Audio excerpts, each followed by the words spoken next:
सभिनी दोस्तनि खे इंडस डायलॉग में भलीकार। असां हिकु दो ॿीहर तव्हांजे साम्हूं हाज़िर आहियूं हिकु नए मौज़ू ऐं नई शख़्सियत सां गॾु। असां अॻु में इंडस डायलॉग तरफ़ां इहो वाज़े कयो त असां शागिर्द सियासत ऐं उन जा जेके बुनियाद आहिनि सिंध जे अंदरि शागिर्द सियासत जा मक़सदु, उन जूं कामयाबियूं ऐं मुख़्तलिफ़ जेके शागिर्द सियासत जूं जमायतूं आहिनि उन्हनि खे गुफ़्तगू हेठि आणींदासीं। ऐं इन ॾस में असां सां साहिल फुलपोटो, जानिब वसाण ऐं कबीर भी लॻ में हिते अची चुका आहिनि। उन्हनि पंहिंजो तनज़ीमी मौक़ुफ़ बि पेश कयो आहे। अॼु जेको शख़्स, जेका शख़्सियत असां सां मौजूदु आहे, कंहिं बि तारुफ़ जी मोहताज न आहे। सईद चांडियो पाण जसाफ आरिज़र्स जो ऑर्गेनाइज़र बि रहियो आहे ऐं 4 दफ़ा मरकज़ी अॻवान रहियो आहे, जनरल सेक्रेटरी बि रहियो आहे। ऐं सियासत खां अलावा हू सियासी अदब ते बि गहरी नज़र रखे थो ऐं समूरी दुनिया जा जेके बि आलमी इलाक़ाई मामला आहिनि उन्हनि ते गहरी दस्तरस रखे थो। सो अॼु पाण जसाफ उन जी जेका समूरी तारीख़ आहे, उन जा मक़सद ऐं उन जूं कामयाबियूं, उन ते सईद चांडियो सां गुफ़्तगू कंदासीं ऐं इहो ॼाणणु चाहींदासीं त जसाफ बुनियादी तौरु कीअं ठही, कॾहिं ठही, छो ठही ऐं उहे कहिड़ियूं कामयाबियूं आहिनि जेके हिन वक़्त ताईं जसाफ हासिलु कयूं आहिनि। ऐं अॻिते जसाफ वटि शागिर्दनि खे, सिंध जे शागिर्दनि खे ऐं जेका उर्दू आबादी आहे, जेका सिंध जो मुस्तक़िल हिसो आहे, उनखे सहेड़ण में जसाफ वटि कहिड़ी प्लानिंग आहे। सो पाण बग़ैर वक़्तु ज़ाया कए हलूं था सईद जी तरफ़। सही साईं, सभ खां पहिरीं तव्हांखे इंडस डायलॉग में भलीकार। तव्हां कीअं आहियो? ठीकु आहियो? महिरबानी साईं, ठीकु। तव्हां? ठीकु आहे। सईद, असां जीअं ॿुधायासीं त असां सियासत खे गुफ़्तगू हेठि आंदो आहे ऐं शागिर्द सियासत जो हिकिड़ो असां तसलसल शुरू कयो आहे त सभिनी जमायतुनि खे गुफ़्तगू हेठि आणिजे। सो हाणे तव्हां सभ खां पहिरीं जसाफ जा तव्हां नुमाइंदा आहियो, उनजा अॻवान आहियो, उन जी हैसियत में तव्हां ॿुधायो त जसाफ बुनियादी तौर ते कीअं ठही, कॾहिं ठही ऐं जसाफ शागिर्द सियासत करे थी, ऐं बुनियादी तौर ते शागिर्द सियासत छा आहे? महिरबानी मंसूर। सभ खां पहिरियां मां इंडस डायलॉग जे दोस्तनि जो थोराइतो आहियां जिन इंडस डायलॉग में मूंखे हिते घुरायो आहे ऐं मुंहिंजो तनज़ीमी मौक़िफ़ ऐं सियासी मौक़िफ़ ॿुधण जी मूंखे स्पेस ॾिनो आहे। सिंध में शागिर्द सियासत ख़ासि तौर ते पहिरियां शागिर्द सियासत ते जेकॾहिं अचूं त शागिर्द सियासत छा आहे, इन ते जेकॾहिं अचूं, शागिर्द सियासत थींदी आहे शागिर्दनि जा जेके बि मामला मसइला हुजनि, उहे इदारनि में मौजूदु शागिर्द हुजनि। मिसाल हिकु यूनिवर्सिटियूं हूंदियूं आहिनि, यूनिवर्सिटी में मौजूदु शागिर्दनि जा मसइला हुजनि या उहे शागिर्द जेके अञा कंहिं बि इदारे में इनरोल न आहिनि थी सघिया। तव्हांखे किथे स्कूल खोलाइण जी तहरीक हलाइण या किथे कॉलेज खोलाइण जे लाइ तहरीक हलाइण या उन समेत जेके बि शागिर्दनि जा ॿिया मामला मसइला हुजनि, उन में फीस जा मामला थी था सघनि, उन में स्ट्रक्चर जा मामला थी था सघनि, यूनिवर्सिटी प्रीमिसिस में या उन खां अलावा कॉलेज प्रीमिसिस में जेका सिक्योरिटी इन्वॉल्वमेंट आहे उन जा मामला थी था सघनि, सिलेबस जा मामला थी था सघनि, साइंटिफिक रिसर्च जेका इदारनि जे अंदरि थिए थी उन ते जेका क्वेश्चनिंग रहंदी आई आहे उन जा मामला थी था सघनि। शागिर्द सियासत मजमूई तौर ते इदारनि, तालीमी इदारनि ऐं तालीमी इदारनि खां ॿाहिरि जेके बि शागिर्दनि जा मामला मसइला आहिनि उन्हनि ते थिए पई। ऐं शागिर्द सियासत सिर्फ़ु शागिर्दनि जा मामला कोन थी खणी सघे। शागिर्द सियासत सॼी दुनिया में असां ॾिठो आहे त सिर्फ़ु हिकु तरफ़ त उहो फीस जा मामला बि खणे थी, तालीम जा मामला बि खणे थी, रिसर्च जा मामला बि खणे थी, उहे बि सभु शागिर्द सियासत खणे थी पाण सां गॾु। पर शागिर्द सियासत पाण सां गॾु जेको आहे पंहिंजो सकाफ़ती इज़हार बि कंदी आहे।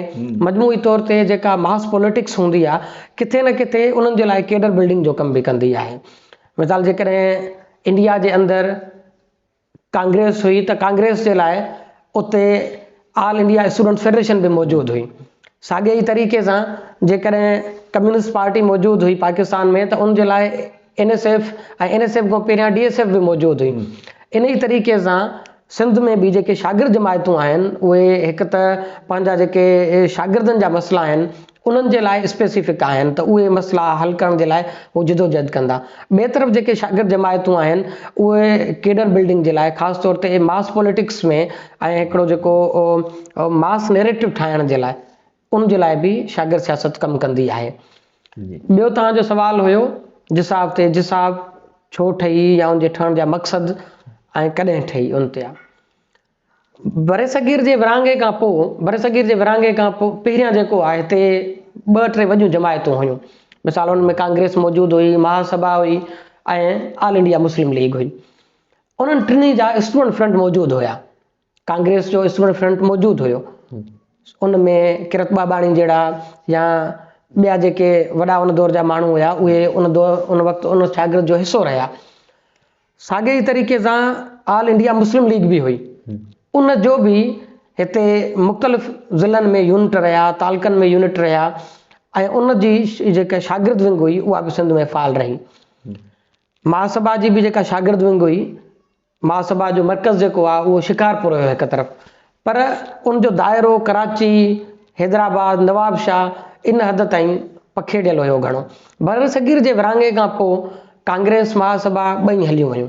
उन्हनि जे छो त बर सगीर जो विरहाङो इन तरीक़े सां थियो त जेके पॉलिटिसाइज़ेशन थी हिकिड़ी बिल्कुलु नए ऑर्डर में अची वई। उहा पॉलिटिक्स जेका पहिरियां इंडिया ताईं मौजूदु हुई, स्टूडेंट पॉलिटिक्स ते बि उनजो इम्पैक्ट पियो। स्टूडेंट पॉलिटिक्स ते ईअं पियो त बर सगीर जी डिवीजन जे करे, सेपरेशन जे करे शागिर्द सियासत बि डिवाइड थी वई। उहा शागिर्द सियासत जेका पहिरियां कांग्रेस, कम्युनिस्ट पार्टी, महासभा, मुस्लिम लीग उन्हनि जे विच में थींदी, उहा महदूद अची थी सिर्फ़ु जेका आहे उहा मुस्लिम लीग में।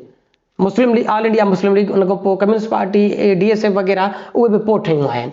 हाणे कम्युनिस्ट पार्टी त मौजूदु हुई, पर DSF, NSF उहे बि पोइ ठहियूं। पहिरियां जेका जमायत असां वटि सभ खां पहिरियां नज़र अचे थी पाकिस्तान में, उहा मुस्लिम स्टूडेंट फेडरेशन थी असां वटि ठहे, जेका ऑल इंडिया मुस्लिम लीग जी विरहाङे खां पहिरियां ज़ीली फ्रंट हुयो, शागिर्द विंग हुई, उहा मौजूदु हुई।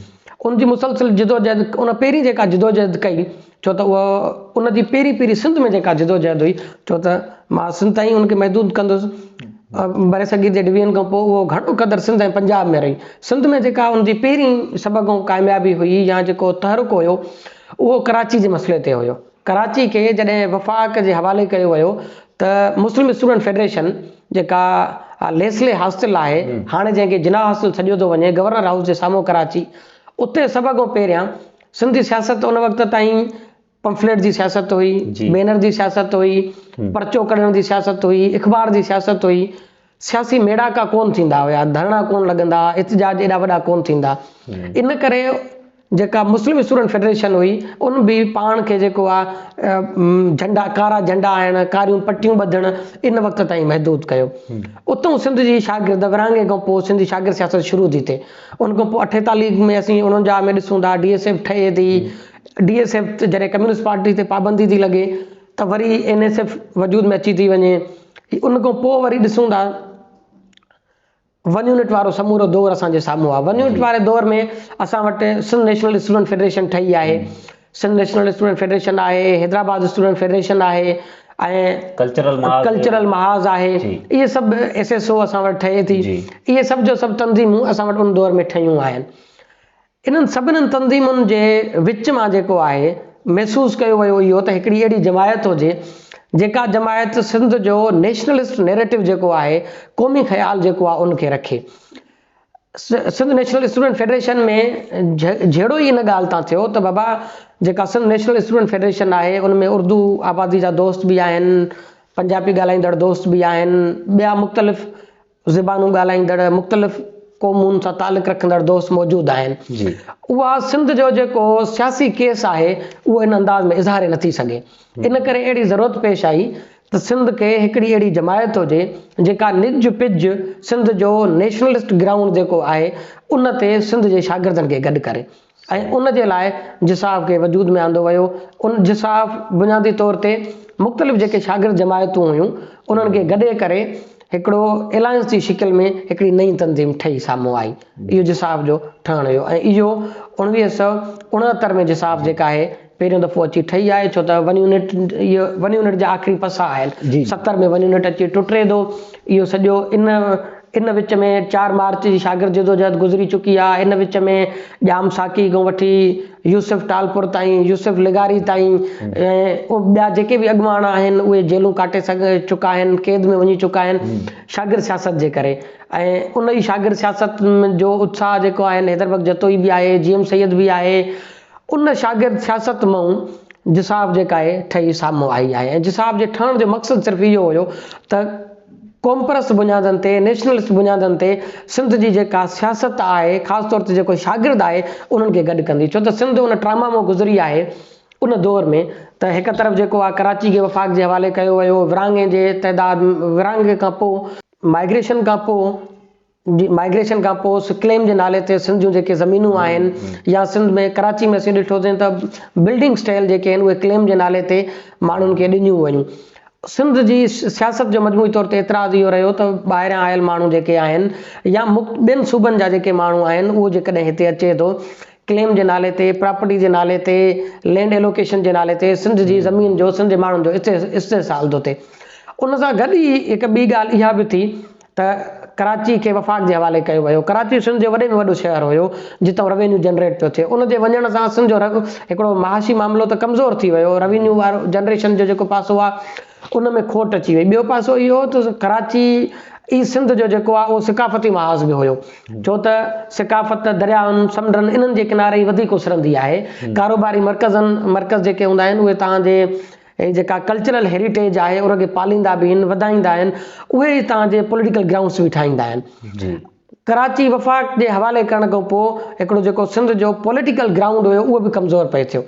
इन जे करे बि हिकिड़ो सिंध में इहो वायुमंडल जुड़ियो। वन यूनिट त अञा सूरत हाल सॼी बिगाड़े छॾी, छो त वन यूनिट में इहा हालत हूंदी हुई जेका लक्ष्मण कोमल ऐं किरत बाबाणी पंहिंजे किताब में लिखी आहे। जॾहिं असीं ख़त लिखंदा हुआसीं त ख़त में असांखे लिखियो वेंदो साबिक़ा सिंध, डिवीजन फलाणो साबिक़ा सिंध, माना हिकिड़ी जेका सदियुनि खां तारीख़ हुई, सिकाफ़त हुई, माण्हुनि जो गॾियल वतन हुयो, उनखे इन हद ताईं पेश कयो वियो त उनखे साबिक़ा चयो वियो। इहो ब्रिटिश जे दौर में बि कोन थियो। सिंध ते जॾहिं ब्रिटिश अची हमलो कयो त हुननि साबिक़ा सिंध कोन कयो। उन्हनि सिंध में ठीकु आहे सिंध खे बम्बई सां गॾु कयो, वरी 36 में सिंध खे जेको आहे उहो वापसि हिकु सूबाई हैसियत ॾिनी, पर उन्हनि कॾहिं बि न चयो त बाबा साबिक़ा सिंध बम्बई प्रेसिडेंसी जो हिसो आहे। पर हीअ जेका नई हुकूमत आई, नवां जेके हुकुमरान पैदा थिया, उन्हनि सिंध जी जेका सियासत हुई उन में बिल्कुलु हिकिड़ो नओं टर्न आउट ॾेई छॾियो। इन्हनि सभिनीनि ट्रामाज़ मां, इन सभिनीनि मामलनि मां हिकिड़ी मास लेवल ते त पार्टीज़ मौजूदु हुयूं। मास लेवल ते हैदर बख्श जतोई हुयो, सुबो गया चिंदाणी हुयो, GM सैयद हुयो, रसूल बख्श पलीस जो हुयो, अमीन खोसो हुयो। मास लेवल ते त उहे सभु माण्हू मौजूदु हुया, पर स्टूडेंट लेवल ते एॾी निज पिज का बि जमायत न हुई त जेको उहो नैरेटिव आहे निज पिज सिंधी माण्हू जो त बाबा असीं हिन बुनियादनि ते सिंध जी सियासत कयूं था जेका सिर्फ़ु ऐं सिर्फ़ु सिंधी माण्हुनि जे लाइ हुजे, जंहिंमें सिंधी माण्हुनि जो केस सभ खां वधीक अहम हुजे। इन सॼे पैरामीटर्स खे साम्हूं रखी पोइ जेको 15 साल जो 17 साल जो तजुर्बो हुयो उनखे साम्हूं रखी करे इहा महसूसु कई वई ॻाल्हि त जिसाफ़ खे वजूद में आणिजे ऐं जिसाफ़ जेका आहे हिकिड़ी नई तंज़ीम जे नाले ते, कॉम्प्रेस तंज़ीम जे नाले ते वजूद में आई। इन में हिकिड़ी ॻाल्हि मां सिर्फ़ु ऐड कयां त जिसाफ़ में आईनी तरमीम थी आहे। हिकिड़ी जॾहिं 69 में जिसाफ़ ठही आहे त उहा सिर्फ़ु सिंध जे हक़नि जे लाइ जिदोजहद कंदड़ तंज़ीम आहे, छो त उन वक़्त ताईं साईं GM सैयद सिंध ते अची ॻाल्हि कोन कई आहे या आज़ादी वारे मामले साईं नाहे पहुतो। इन जे करे जेका जिसाफ़ आहे उहा बि कोशिशि कंदी शागिर्दनि खे सिंध जे हक़नि ते गॾु करण जी। उन में ॿोली जो मसइलो, सिकाफ़त जो मसइलो, सिंध जे वसीलनि जो मसइलो, दरिया जो मसइलो, इहे सभु मामला जेके आहिनि इन्हनि ते ई गॾु कंदड़ तंज़ीम हुई। अॻिते जॾहिं साईं GM सैयद सिंध जी ॻाल्हि कई आहे त जिसाफ़ जे आइन में बि तरमीम थी आहे ऐं उन आइनी तरमीम खां पोइ जेको आहे जिसाफ़ पंहिंजो अॻिते सफ़र जारी कयो आहे। जी, मां आख़िर में तव्हांखां इहो ई सवाल करण वारो हुउसि त इहे सभु तंज़ीमूं गॾिजी जीअं जिसाफ़ ठही 69 में, त उन वक़्तु अञा साईं पाकिस्तान खां आलीदगी जी ॻाल्हि ई न कई, पर तव्हां उहा ॻाल्हि क्लियर करे छॾी।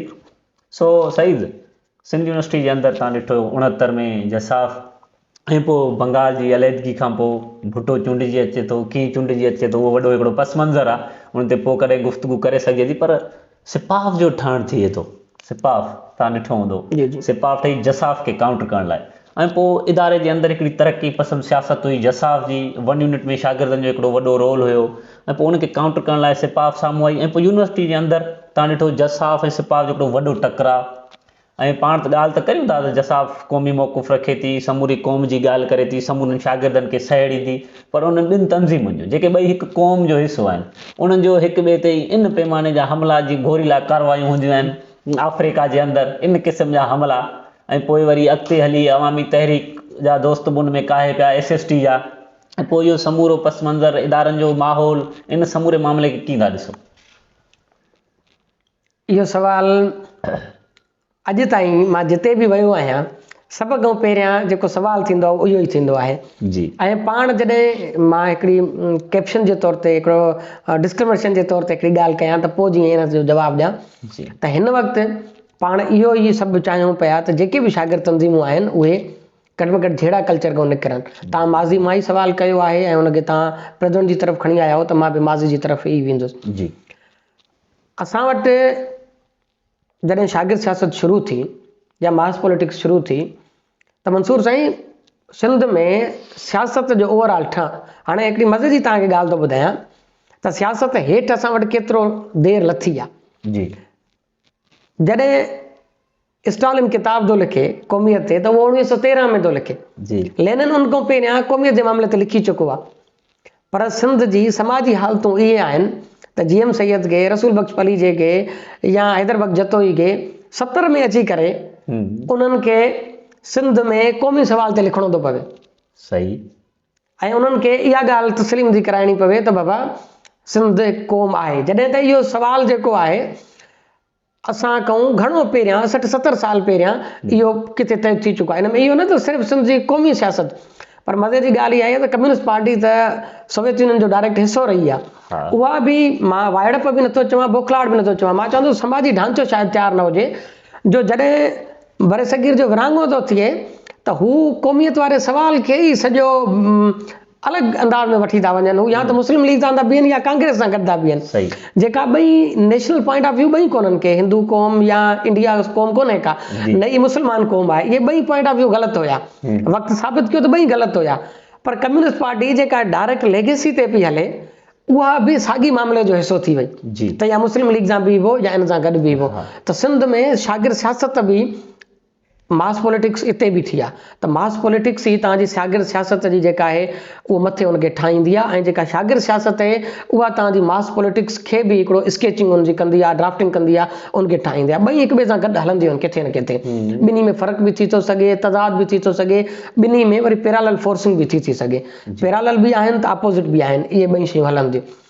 सिंध में शागिर्द सियासत सां बि इहो थियो त जॾहिं सिंध में सुबुह गया चिंदाणी सियासत करे थो, हशू केवल रामाणी सियासत करे थो, किरत बाबाणी सियासत करे थो, लक्ष्मण कोमल सियासत करे थो, इहे सभु शागिर्द सियासत जा वॾा नाला आहिनि बरे सगीर जे विरहाङे खां पहिरियां जा। विरहाङो थिए थो त पॉलिटिकल लेगेसी समेत उहे सभु जो माण्हू पॉलिटिकल लीडर जेके आहिनि उहे सभु जो सभु हलिया था वञनि।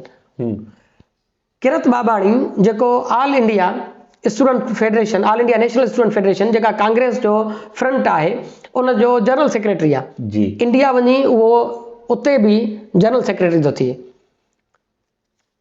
पर सिंध में पोइते जेको आहे अहिड़ी का बि प्रोग्रेसिव तंज़ीम कोन थी बचे, का बि अहिड़ी तंज़ीम कोन थी बचे, को बि एॾो वॾो नालो नथो बचे जेको शागिर्द सियासत खे सहेड़े तंज़ीम साज़ी जी तरफ़ अचे। छो त मूं पहिरियां ॻाल्हि कई त जॾहिं माण्हू विया पए त उन्हनि पाण सां गॾु पंहिंजी सियासी लेगेसी बि गॾु खणी आहे। ऐं पोइ हिते ॾेई छा विया, मुस्लिम लीग ऐं मुस्लिम स्टूडेंट फेडरेशन, ऐं उन्हनि जी बुनियाद ते असांजी शागिर्द सियासत केतिरो ठहिणी हुई, उहा एतिरी मैच्योर ई न हुई जो शागिर्द सियासत खे बीहारे सघे। पोइ 70 ताईं असांखे ईंदे, सिंधी शागिर्द सियासत खे सिर्फ़ु 70 ताईं ईंदे सिर्फ़ु इन शइ में रहियो आहे त असां बीहूं किथे। मिसाल 4 मार्च जी जिदोजहद आहे, मां उन जिदोजहद खे सपोर्ट बि कयां थो, हिमायत बि कयां थो, ॾाढो सुठो हिकिड़ो तहरुक हुयो, पर उहो एॾो वॾो न हुयो, एॾी वॾी तंज़ीम साज़ी कोन हुई, एॾो वॾो को हेरिटेज कोन हो, एॾी वॾी सफ़ा असां चऊं त जिदोजहद कोन हुई। उन जे मुक़ाबले में अॼु 100 दफ़ा वधीक जिदोजहद पई थिए। पर छा आहे, उन 62 वारे माहौल में जिते तव्हांजी कल्चर ते, तव्हांजी ॿोली ते, तव्हांजे लेगेसी ते, तव्हांजी पॉलिटिसाइज़ेशन ते, सभिनि ते एतिराज़ हुजे, उते इहो वॾो कमु हुयो त 4 मार्च वारी जिदोजहद थी। त तंज़ीम साज़ी उन टाइम में एॾी असांजी उसिरियल कोन हुई, शागिर्दनि में सियासत एॾी उसिरियल कोन हुई। उनजो नतीजो इहो निकितो त तकड़ तकड़ में तंज़ीमूं ठहियूं। मिसाल जिसाब ठही वई, अब उनजे रद्द अमल में जेका आहे सिपाफ ठही वई, अॻिते हली SST ठही वई, सिंध शागिर्द तहरीक थियो। ईअं त उहे सभु तहरीकूं असां वटि ठही त वयूं। उन्हनि सभिनीनि तहरीकूं हिकु तरफ़ अब जेके काउंटर करण जे लाइ आहियूं, पहिरियां काउंटरिंग फोर्स से पोइ था अचूं, पहिरियां हिकिड़ो समाजी ढांचो था सम्झूं। हाणे जॾहिं सभु तंज़ीमूं असां ॾिठोसीं त इहो 65 खां पोइ असां वटि ठहणु शुरू थी वयूं। उन वक़्तु इहो थियो असां वटि जेके नयूं नयूं सभु तंज़ीमूं ठहियूं, उन्हनि सभिनी तंज़ीमुनि में हिकिड़ी ॻाल्हि त कॉमन हुई त भाई जेके नयूं तंज़ीमूं ठहियूं भले उन्हनि में पुराणा माण्हू वेठा हुजनि, इहे सभु जो सभु पंहिंजी मास पॉलिटिक्स जेका आहे उन जे लाइ पे कमु कंदा। इहो मामिलो त हुयो, पर हिकिड़ो ॿियो बि उते पासो थियो, जेके नयूं तंज़ीमूं ठहियूं उन में भञण राह बि हिकिड़ो फितरी अमल आहे। जेका नई शइ ठहे थी उहा नई शइ खे मेच्योर थियण में बि वक़्तु लॻे थो, एतिरी उनजी तंज़ीम साज़ी करण में वक़्तु लॻंदो, नैरेटिव बिल्डिंग में वक़्तु लॻंदो, उन्हनि खे माण्हू तयारु करण में वक़्तु लॻंदो, ऐं उन्हनि खे इन शइ में बि वक़्तु लॻंदो त उहा पंहिंजी ॻाल्हि आम शागिर्द वटि मञराइनि। इन मञराइण जे कॉम्पिटिशन में, तंज़ीम साज़ी जे कॉम्पिटिशन में ऐं पंहिंजी नैरेटिव बिल्डिंग जे कॉम्पिटिशन में इहे सभु जहिड़ा वजूद में आया। उन्हनि जहिड़नि ठहण जो हिकिड़ो सबबु इहो हुयो त असां वटि जेके तंज़ीमूं ठहियूं उहे सियासी तौर ते एॾियूं मेच्योर कोन हुयूं। इहो सवाल बाद जो आहे त बाबा इहे रियासती प्रोपोगंडा ते हलंदड़ हुयूं या इहे किथे जूं, इहो सभु पोइ जो सवाल आहे। सवाल इहो आहे त जेकॾहिं हिकिड़ी प्रोग्रेसिव फोर्स जेका आहे हिकिड़े रद्द इनक़लाबी फोर्स सां विढ़े थी, उन सां जहिड़े में अचे थी, त प्रोग्रेसिव कुवत ते बि सवाल आहे त उहा किथे बीठी आहे।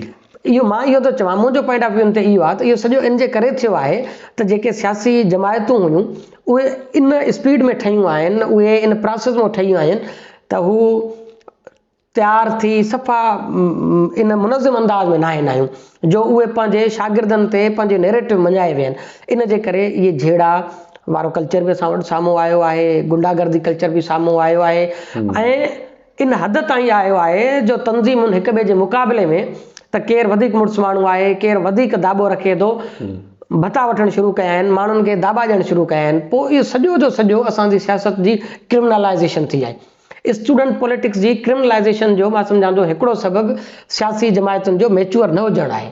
ॿिए तरफ़ इहो त बाबा जेकॾहिं हिकिड़ियूं जमायतूं आयूं जेके काउंटर फोर्स हुयूं, मां इहो थो चवां त जेकॾहिं तव्हां इनक़लाबी सियासत कयो था, तरक़ी पसंद सियासत कयो था, उन जो काउंटर त तव्हांखे ॾींदी न, स्टेट बि ॾींदी, तव्हां वटि आलमी साम्राजियत बि ॾींदी, त नेटिव तौर ते तव्हांखे फ्यूडल सिस्टम बि ॾींदो, तव्हांजो आम लोकल सरमायादार बि ॾींदो, जागीरदाराना सिस्टम बि ॾींदो, त मज़हबी जेका यूनियन पसंदी आहे उहा बि ॾींदी। तव्हां जेकॾहिं सिंध यूनिवर्सिटी में होली मल्हायो था त मुल्लो तव्हांखे काउंटर कंदो त भाउ असां हिते अची सीरत कॉन्फ्रेंस कराईंदासीं। साॻे ई तरीक़े सां जेकॾहिं तव्हां कमर शदाद कोट में वञी करे औरतुनि जी तालीम जे लाइ कयो था त उतां जो जेको वॾेरो आहे उहो चवंदो त सही त बाबा तव्हां हिते औरतूं जेकॾहिं हलियूं वेंदियूं त हुनजो जेको कारोकारी वारो सेटअप आहे जंहिं ते उनजो वॾेरको निज़ाम बीठो आहे उनखे त धचको आहे न, उन ते बि थींदो। साॻे ई तरीक़े सां जेकॾहिं तव्हां साम्राजी कुवतूं आहिनि या जेको सरमायादारी कुवतूं आहिनि उन्हनि खे जेकॾहिं काउंटर कंदव त उन्हनि जी एजेंडा खे काउंटर कंदव त उहे बि ईंदियूं साम्हूं, उहे बि तव्हांखे काउंटर कंदियूं। जेकॾहिं तव्हां रियासत जे नैरेटिव खे काउंटर कंदव त उहे तव्हांखे जमयत जी शिकिल में तंग कंदियूं, उहे तव्हांखे रेंजर्स जी शिकिल में तंग कंदियूं, पुलिस जी शिकिल में तंग कंदियूं, सिर्फ़ु इन करे तंग कंदियूं त जीअं तव्हांजी जेका हिकिड़ी तरफ़ असां चऊं था त असीं पंहिंजी तंज़ीम साज़ी कयूं, पाण कयूं, त हू बि त कंदा न, शयूं पैरालल बि हलंदियूं, अपोज़िट बि हलंदियूं। असां जेकॾहिं पंहिंजो मक़सद जी तरफ़ हलूं था त हू बि असांखे तंग कंदा। साॻे ई तरीक़े सां हुननि इहो ई कयो आहे, हुननि बि रुकावटूं विधियूं आहिनि। ऐं शागिर्द सियासत जो ख़ासि तौर ते जिसाफ हुजे, सिपाफ हुजे, SST हुजे, उन्हनि समेत जेके बि तंज़ीमूं आहिनि उहे खुटियूं इन में आहिनि, उहे पंहिंजी तंज़ीम साज़ी में, पंहिंजे मौक़फ़ में, पंहिंजे नैरेटिव बिल्डिंग में किथे बहितर थी पए सघियो, पर उन्हनि जी सियासी मेच्योरिटी जो इहो मामिलो थी पियो जो उहे उन जहिड़ा कल्चर खे ख़तमु न करे सघियूं। इहो वॾे में वॾो उन्हनि ते सवालिया निशानबाज़ी में आहे। अच्छा साईं, तव्हां जसाफ जी समूरी तारीख़ ॿुधाई, शागिर्दनि जूं कमियूं कोताहियूं, उन्हनि जी उन वक़्तु उहा मेच्योरिटी न हुई तॾहिं इहे फ़साद थिया ऐं समूरा मामला। ऐं तव्हां 67 वारो जेको एॾो वॾो तहरुक हो उनखे बि तव्हां इहो ॿुधायो, क्लियर ॻाल्हि ॿुधाई त उन वक़्तु तंज़ीमी स्ट्रक्चर एॾो न हो, पर हिकिड़ी क़ौमी कावड़ हुई, क़ौमी जज़्बो, उन जे ख़िलाफ़ु हिकिड़ी वॾी जिदोजहद हुई, उहा उन हिकिड़े ॾींहं ते निर्वार थी। ऐं तव्हां चओ त उन घुट ऐं ॿूसट वारे माहौल में इहो तमामु वॾो हिकिड़ो इनक़लाबी क़दम। सो ख़ैर पाण अॻिते हलूं था। सही त हिकिड़ी ॿी अहम ॻाल्हि आहे, सदर भुट्टे जे ज़माने में 1972 में जॾहिं मुमताज़ भुट्टो CM हो, तव्हां ॾिठो हूंदो त उन वक़्तु ॿोली जा फ़साद थिया जेके 72 में। उन वक़्तु साईं GM सैद वटि सिंध मुतहिदा महाज़ बि हो, ॿियूं तंज़ीमूं बि हुयूं, पलीजो साहिब बि पासे हो, पर उन वक़्तु GM सैद हिकिड़ी सगारी धुर थी चुको हो सिंध जे अंदरि। उहो जॾहिं ॿोली जा फ़साद थियनि था त पंहिंजी तंज़ीम खां हटी करे शागिर्द यानी जसाफ जे तरफ़ां सदर भुट्टे खे ख़त लिखे थो ॿोली जे मामलनि ते। यानी उन वक़्तु जसाफ एॾी वॾी ताक़तवर हुई जो हिकिड़ी शागिर्द जमायत सदर खे ख़त थी लिखे ऐं उहो समूरो पाण हिस्ट्री पढ़ी आहे, आरिसर साहिबु पाण खे मुख़्तलिफ़ वक़्तनि ते ॿुधाईंदो रहियो आहे। सो पोइ आख़िर अहिड़ो छा थियो जो जसाफ कमज़ोर थी वई ऐं हिकु टाइम जसाफ सदर सां ॻाल्हाईंदी हुई ऐं हींअर जसाफ सां सिंध यूनिवर्सिटी जो VC बि ॻाल्हाइण लाइ तयारु न आहे, उहे कहिड़ा सबब? बिल्कुलु तव्हांजे सवाल इहा आहे त साईं GM सैयद जिसाब जे प्लेटफॉर्म तां इहो जिसाब जे प्लेटफॉर्म तां सदर भुट्टे खे ख़त लिखियो वियो ऐं साईं GM सैयद उन जी इजाज़त ॾिनी त ॿोली वारो जेको मामिलो आहे, ॿोली वारा फ़साद आहिनि उन्हनि खे हल कराइण जे लाइ इहो जिसाब जे तरफ़ां थियो। हिकु तरफ़ त तव्हां जेका ॻाल्हि कई अथव उन टाइम जिसाब सां सदर सां ॻाल्हियूं करे थी उन ताईं पहुच आहे। ऐं ॿियो इहो आहे त अॼु वाइस चांसलर या सिक्योरिटी इंचार्ज ॻाल्हियूं करण जे लाइ तयारु कोन्हे को। ॻाल्हि बिल्कुलु जाइज़ आहे। थियो असां वटि ईअं आहे, मां थोरो हिकिड़ो पस मंज़र में वेंदुसि हुनजो। जी जी शागिर्द सियासत मूं ॿुधायो त पहिरियां जेका असां वटि शुरू थी जिसाब जे तरफ़ां, सिपाफ जे तरफ़ां, SST जे तरफ़ां या NSF जे तरफ़ां, DSF जे तरफ़ां, MSF जे तरफ़ां मुख़्तलिफ़ जेका असां वटि शागिर्द सियासत शुरू थी, उन टाइम हिकु त सिंध में एतिरा तालीमी इदारा कोन हुया जी, महदूद तालीमी इदारा हुआ, महदूद शागिर्द हुया ऐं तव्हां जूं एक्टिविटीज़ बि लिमिटेड हुयूं, महदूद हुयूं, एॾियूं वॾियूं एक्टिविटीज़ कोन हुयूं।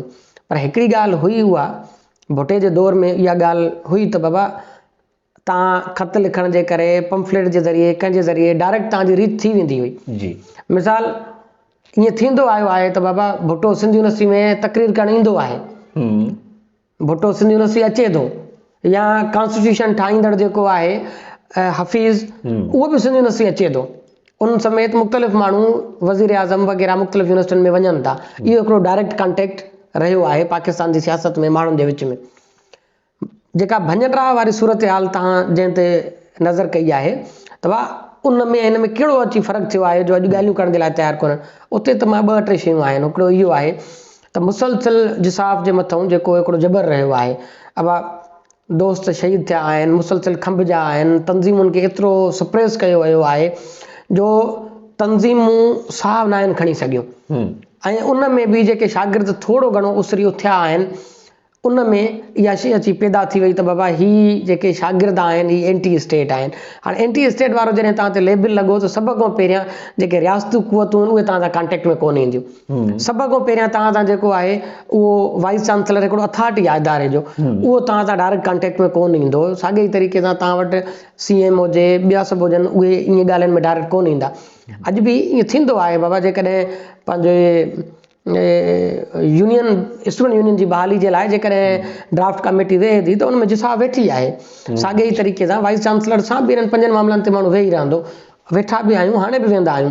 पर उरूज ऐं ज़वाल जो इहो जेको तव्हां विच में फ़र्क़ु था कयो, उनजो हिकिड़ो सबबु इहो आहे तंज़ीमी भञनराह जेका थी आहे।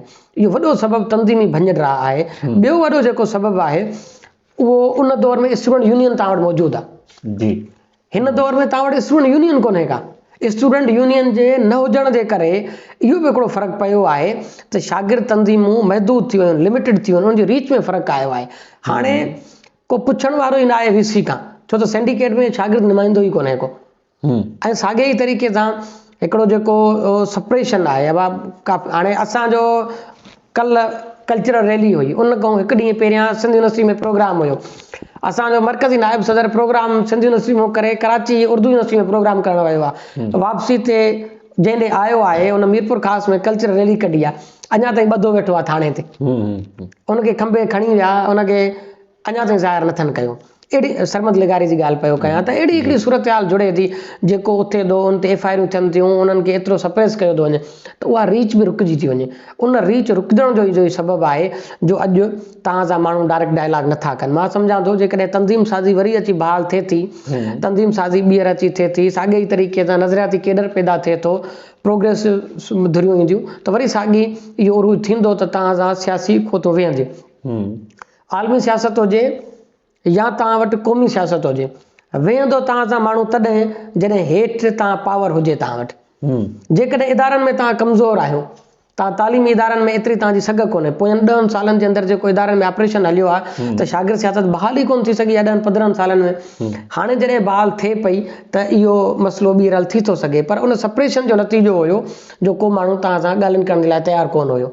छो मिसाल तव्हां जेकॾहिं चओ था बाबा आलमी क़ुवतूं असां सां ॻाल्हाइनि कंहिं मामले ते, क़ौमी आज़ादी ते या कंहिं ते, उनजो बि इहो आहे त तव्हां वटि मास क़ुवत केतिरी आहे, तव्हां हेठि केतिरा आहियो, तव्हांजो पावर स्टेक आहे या न। इदारनि में बि तव्हांजो जेकॾहिं पावर स्टेक हूंदो, तंज़ीमी स्टेक हूंदो, शागिर्द सियासत में स्टेक होल्डर आहियो त तव्हां सां ॻाल्हाईंदा। मां सम्झां थो इहो वरी रिवाइवल थिए पियो। अच्छा सही, तव्हां तंज़ीमी ढांचे जी ॻाल्हि कई ऐं उन वक़्तु उन कमज़ोरी जी ॻाल्हि कई। हिकु वक़्तु उहा ताक़तवर हुई ऐं वरी उनजी कमज़ोरी, पर हींअर तव्हां ॾिसूं था त वरी हींअर मां बि वॾे वक़्त खां पोइ सिंध यूनिवर्सिटी आयो आहियां, तव्हां बि अक्सर ईंदा रहो था तालीमी इदारनि में शागिर्द अॻुवाण आहियो, असां बि सियासत जो हिते हिसो रहिया आहियूं। हिन वक़्तु सिंध यूनिवर्सिटी जे अंदरि शागिर्द तंज़ीमूं ताक़त में आहिनि ऐं मूंखे त अंदरि बाक़ाइदा झंडा नज़र आया। ऐं जॾहिं राति इहा तव्हांजी रैली जी अनाउंसमेंट थी त सुभाणे असां रैली कढंदासीं त पाण खे वॾी मिलिट्री नज़र आई, यानी हू शागिर्दनि जी ताक़त खां ख़ौफ़ज़दा आहिनि। अॻे असां जॾहिं हिते पढ़ंदा हुआसीं त प्रोस्ट हुकुम सादर कंदो त बाबा सुभाणे माना हॉस्टल बंदि हूंदी ऐं कोई बि गेस्ट न ईंदो, पर राति मूं ॾिठो त प्रोस्ट ग्रुप में गुज़ारिश ते कई शागिर्द अॻुवाणनि खे त ख़ुदा खे मञो ऐं सिक्योरिटी सां तव्हां कोऑपरेट कयो त जीअं जेके सिक्योरिटी जा मामला आहिनि उहे गॾिजी निबेरे सघजनि। सो हिन वक़्तु तंज़ीमी स्ट्रक्चर बि मौजूदु आहे, तंज़ीमूं बि ताक़त में आहिनि ऐं तव्हांजी तंज़ीम हिते सभिनी खां ताक़तवर शिकिल में आहे। पोइ कहिड़ा सबब आहिनि जो हिन वक़्तु बि जेके इंतिज़ामी मामला आहिनि उन ते, जेके फीसुनि जा मामला थिया, पाणी जा मामला आहिनि, सफ़ाई जा मामला आहिनि, उन ते इंतिज़ामिया शागिर्दनि सां ॻाल्हियूं करण लाइ तयारु न आहे। मां इहो थो सम्झां त जेको तव्हां मूंखां सुवाल पिया पुछो उनजो जवाबु तव्हां पाण ई ॾेई छॾियो आहे। उहो ईअं जवाबु ॾेई छॾियो आहे। पहिरियां इहो हुयो जॾहिं तव्हां लिखियो त हुकुम सादिर कंदो हुयो सिक्योरिटी इंचार्ज अची, अॼु हिते पहुतो आहे त अची हू गुज़ारिश थो करे। इहो ढांचे जो मौजूदु हुजणु ऐं तंज़ीमी सघ जो ई नतीजो आहे, इहो रिवाइवल जो ई नतीजो आहे। पहिरियां असां ॾिठोसीं फीसुनि जे मामले में, जंहिं दौर में तव्हां बि हिते पढ़ंदा हुया या ॿिया दोस्त जॾहिं हिते पढ़ंदा हुआ तॾहिं इंतिज़ामिया लिखींदी न हुई। अॼु इहा सूरत हाल आहे त उहो रिवाइवल मां चवां थो जेको ॿीहर तंज़ीम साज़ी थी आहे, उहो प्रोसेस आहे हिकिड़ो जंहिं प्रोसेस में तंज़ीमूं गुज़रियूं आहिनि। हिकिड़ो उरूज आहे, वरी ज़वाल आहे, ड्रहण आहे, ठहण आहे, वरी ॿीहर ठहण आहे, ड्रहण आहे, इहो इर्तिका जा उसूल आहिनि, पए तय थींदा आहिनि। जॾहिं अॼु ॾिसूं पिया त जेकॾहिं फीसुनि जो मसइलो आहे, मिसाल मार्कशीट वारियूं फीसूं वधायूं वञूं, उन्हनि ते जॾहिं शागिर्द गॾु थी बीठा उन्हनि जो मामिलो हल थी वियो। साॻे ई तरीक़े सां दाऊद यूनिवर्सिटी जे शागिर्दनि खे कढियो वियो। असीं जॾहिं शागिर्द मार्च कढीसीं, सिंध शागिर्द मार्च, उन में दाऊद यूनिवर्सिटी जो असीं सभ ते अवल मसइलो हुयो त बाबा दाऊद यूनिवर्सिटी जे शागिर्दनि खे बहाल कयो वञे। कराची में उहा जिसाब जे तरफ़ां मार्च कढी वई, हैदराबाद में मार्च कढी वई, मुख़्तलिफ़ ॿियनि शहरनि में धरना एहतिजाज कयासीं, इंतिज़ामिया राब्ते में आई, सभिनी शागिर्दनि खे बहाल कयो वियो ॿीहर। इहो छा आहे, तव्हांजी सियासी कुवत ॿीहर पाण खे इज़हारे थी, ऐं सियासी कुवत जॾहिं पाण खे इज़हारे थी त तव्हांजी जेके उन्हनि सभिनीनि मामलनि ते जेके तव्हांजा मुख़ालिफ़ आहिनि उनखे शिकस्त अचे थी। मिसाल पहिरियां विच में अहिड़ो माहौल हूंदो हो जंहिं दौर में गुज़रियूं 16 ताईं या 17 वग़ैरह, इन दौर में असांखे तंज़ीम साज़ी करण जे लाइ सिर्फ़ु स्टडी सर्किल कमरे ते हलाइण जे लाइ हासिल गेट कोन वञणु ॾींदा। थींदो छा हुयो त पोयों जेको हॉस्टल वारो पासो आहे उन पासे खां जंप करे असीं कंहिं हॉस्टल में वेंदा हुआसीं, कमरे में स्टडी सर्किल हलाईंदा हुआसीं। अॼु तव्हां इहो ॾिठो त हज़ारनि जी तइदाद में उते प्रोग्राम थियनि था, माण्हू गॾु थियनि था। जेकॾहिं औरत मार्च जे ॾींहं ते वुमेन एम्पावरमेंट जे नाले सां, वुमेन इक्वलिटी जे नाले सां सिंध यूनिवर्सिटी में स्टडी सर्किल थो वियो त स्टडी सर्किल में 200-250 माण्हू था वेहनि। साॻे ई तरीक़े सां कंहिं किताब ते ॻाल्हि ॿोल थिए थी, लेक्चर प्रोग्राम थिए थो त सभनि जी तइदाद में शागिर्द गॾु थियनि था। इहो छा आहे, इहो रिवाइवल आहे। अॼु इंतिज़ामिया बि इहा ॻाल्हि सम्झे थी त शागिर्दनि खे हरू भरू ॾुखियो कंदासीं त मामिलो बिगड़जंदो। मां सम्झां थो इहो जेको तंज़ीम साज़ी पहिरियां न हुजण जो सबबु हुयो, अॼु जेकॾहिं तंज़ीम साज़ी थी आहे, तव्हां चयो त बाबा जिसाब जी तंज़ीम साज़ी हिन वक़्तु बहितर आहे, इहो बहितर थियण जो ई प्रोसेस आहे जो अॼु इंतिज़ामिया बि वेहे थी गॾु तव्हां सां, दाऊद यूनिवर्सिटी में बि वेहे थी, तव्हां सां सिंध यूनिवर्सिटी में बि वेहे थी, नवाब शाह में बि तव्हां सां गॾु वेहे थी, चांडका में बि वेहे थी। इंतिज़ामिया तव्हांजा 5 मामला उते मञे थी। फीसुनि जे मामले ते, हॉस्टल जो मामिलो इहो त बाबा हॉस्टल में ॾाढा ख़राबु कैंटीन जी मानी हूंदी हुई या उते सफ़ाई जो मामिलो ॾाढो ख़राबु हूंदो। हिते ई सिंध यूनिवर्सिटी जे शागिर्दनि धरणो वणी वेठा, उहे उन्हनि जा कंहिं ताईं मामला हल थिया।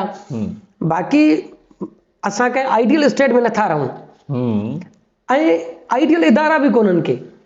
हिते शागिर्द हिकिड़ो दोस्त कंहिं मूंसां मिलियो, चई यार तव्हांजी मूंखे सियासत सम्झ में नथी अचे। मां चयो इहो मूंखे नओं नारो तो ॿुधो आहे, पर छो? चई रोज़ जो मामिलो आहे त तव्हां रोज़ चवंदा पाणी खपे, रोज़ चवंदा सफ़ाई खपे, रोज़ चवंदा फीस माफ़ कयो, इहो रोज़ तव्हांजी वधी थी वञे छा? मूं चवंदा मामिलो ईअं आहे, असीं हिकिड़ी अहिड़ी रियासत में था रहूं जंहिं वटि बि इहा फज़ीलत कोन्हे जो सभु मामला हिकु दफ़ो हल करे। जेका रोज़ इदारनि जा मामला हर 5 ॾींहं खां पोइ मटिजनि था। मिसाल दोस्तनि खे इहो थो लॻे त जेकॾहिं सफ़ाई जो मामिलो आहे हॉस्टल्स में, हिकिड़ो दफ़ो सफ़ाई थी त को सॼी ज़िंदगी सफ़ाई हूंदी।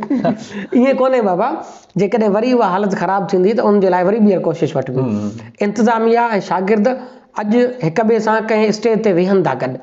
इंतिज़ामिया खे शागिर्दनि झुकायो आहे। मां सम्झां थो जेकॾहिं प्रोग्रेसिव क़ुवतूं अञा वधंदियूं त उहे वरी ॿीहर, भले सदर भुट्टो न हुजे, अॼु त वज़ीर आज़म बि जेको आहे उहो थोपियल आहे मथां, या जेके बि क़ुवतूं हुजनि, जॾहिं अहिड़ियूं क़ुवतूं ईंदियूं त उन्हनि सां वेही थो सघिजे। सदर भुट्टे सां लख इख़्तिलाफ़ करे थो सघिजे, पर सदर भुट्टो ऐं काकड़ हिकु जहिड़ा त नथा थी सघनि न। हिकिड़ो प्रोग्रेसिव माण्हू आहे, हिकिड़ो जेको आहे उहो निज पिज जनरलनि जी ॿोली ॻाल्हाईंदड़ आहे। इहे ॿ मामला आहिनि त प्रोग्रेसिव क़ुवतूं ऐं उन्हनि में बि फ़र्क़ु करे पाण अॻिते वधंदासीं। अच्छा साईं, तव्हां प्रोग्रेसिव सियासत जी ॻाल्हि कई, ऐं पोइ जॾहिं पाण जसाफ़ ते पे ॻाल्हायो, उनजे ठहण ते, उनजे मक़सदनि ते तव्हां ॿुधायो त अॻु में जेके तंज़ीमूं हुयूं SSO या NSF या कल्चरल माज़, उहे जेके तंज़ीमूं उहे मर्ज थी जसाफ़ ठही, ऐं उनजो सबबु इहो त जेके अॻु में तंज़ीमूं उन्हनि क़ौमी नैरेटिव पेश न थिए कयो। सो जसाफ़ इन लाइ बि ठही त उर्दू आबादी जेका सिंध जी मुस्तक़िल आबादी आहे, बक़ौल साईं GM साईं जन जेके बि तरक़ी पसंदि धुरियूं आहिनि, उहे सम्झंदियूं त उर्दू आबादी सिंध जी मुस्तक़िल आबादी आहे, उन्हनि खे इते ई रहणो आहे, ऐं गॾिजी अर्बन ऐं जेका रूरल आबादी आहे उनखे गॾिजी क़ौमी सियासत में को किरदारु अदा करिणो आहे। सो उर्दू आबादी पाण ॾिसूं था त गोल्डन जुबली जसाफ़ जी मुकमल थी, 50 साल थी विया, उनजे बावजूदि जसाफ़ उर्दू आबादी खे मुनज़िम तरीक़े सां सहेड़े न सघी आहे। तव्हां ॾिसो त अॼु बि उर्दू आबादी जा जेके नौजवान आहिनि, हिकु त उहे क़ौमी तारीख़ खां परे आहिनि, जसाफ़ खां परे आहिनि, ऐं अञा ताईं हू MQM जी जेका नस्ली सियासत आहे उन सां गॾु बीठा आहिनि। सो उन में जसाफ़ जूं कहिड़ियूं कमज़ोरियूं आहिनि जो हू जेको उनजा हक़ीक़ी मक़सदु आहे जन बुनियादनि ते ठही, उन ते पूरी न आहे लही सही। तव्हां जेको सुवालु पुछियो आहे, इन सुवाल खे एड्रेस करण जे लाइ मूंखे शागिर्द सियासत जे दायरे मां निकिरी पंहिंजी जेको समाजी बीह कई उनजी तरफ़ वापसि वञिणो पए। मंसूर साईं, थियो ईअं आहे त बरे सगीर जो विरहाङो जेको आहे उहो थियणु वॾो हिकिड़ो हादिसो हुयो।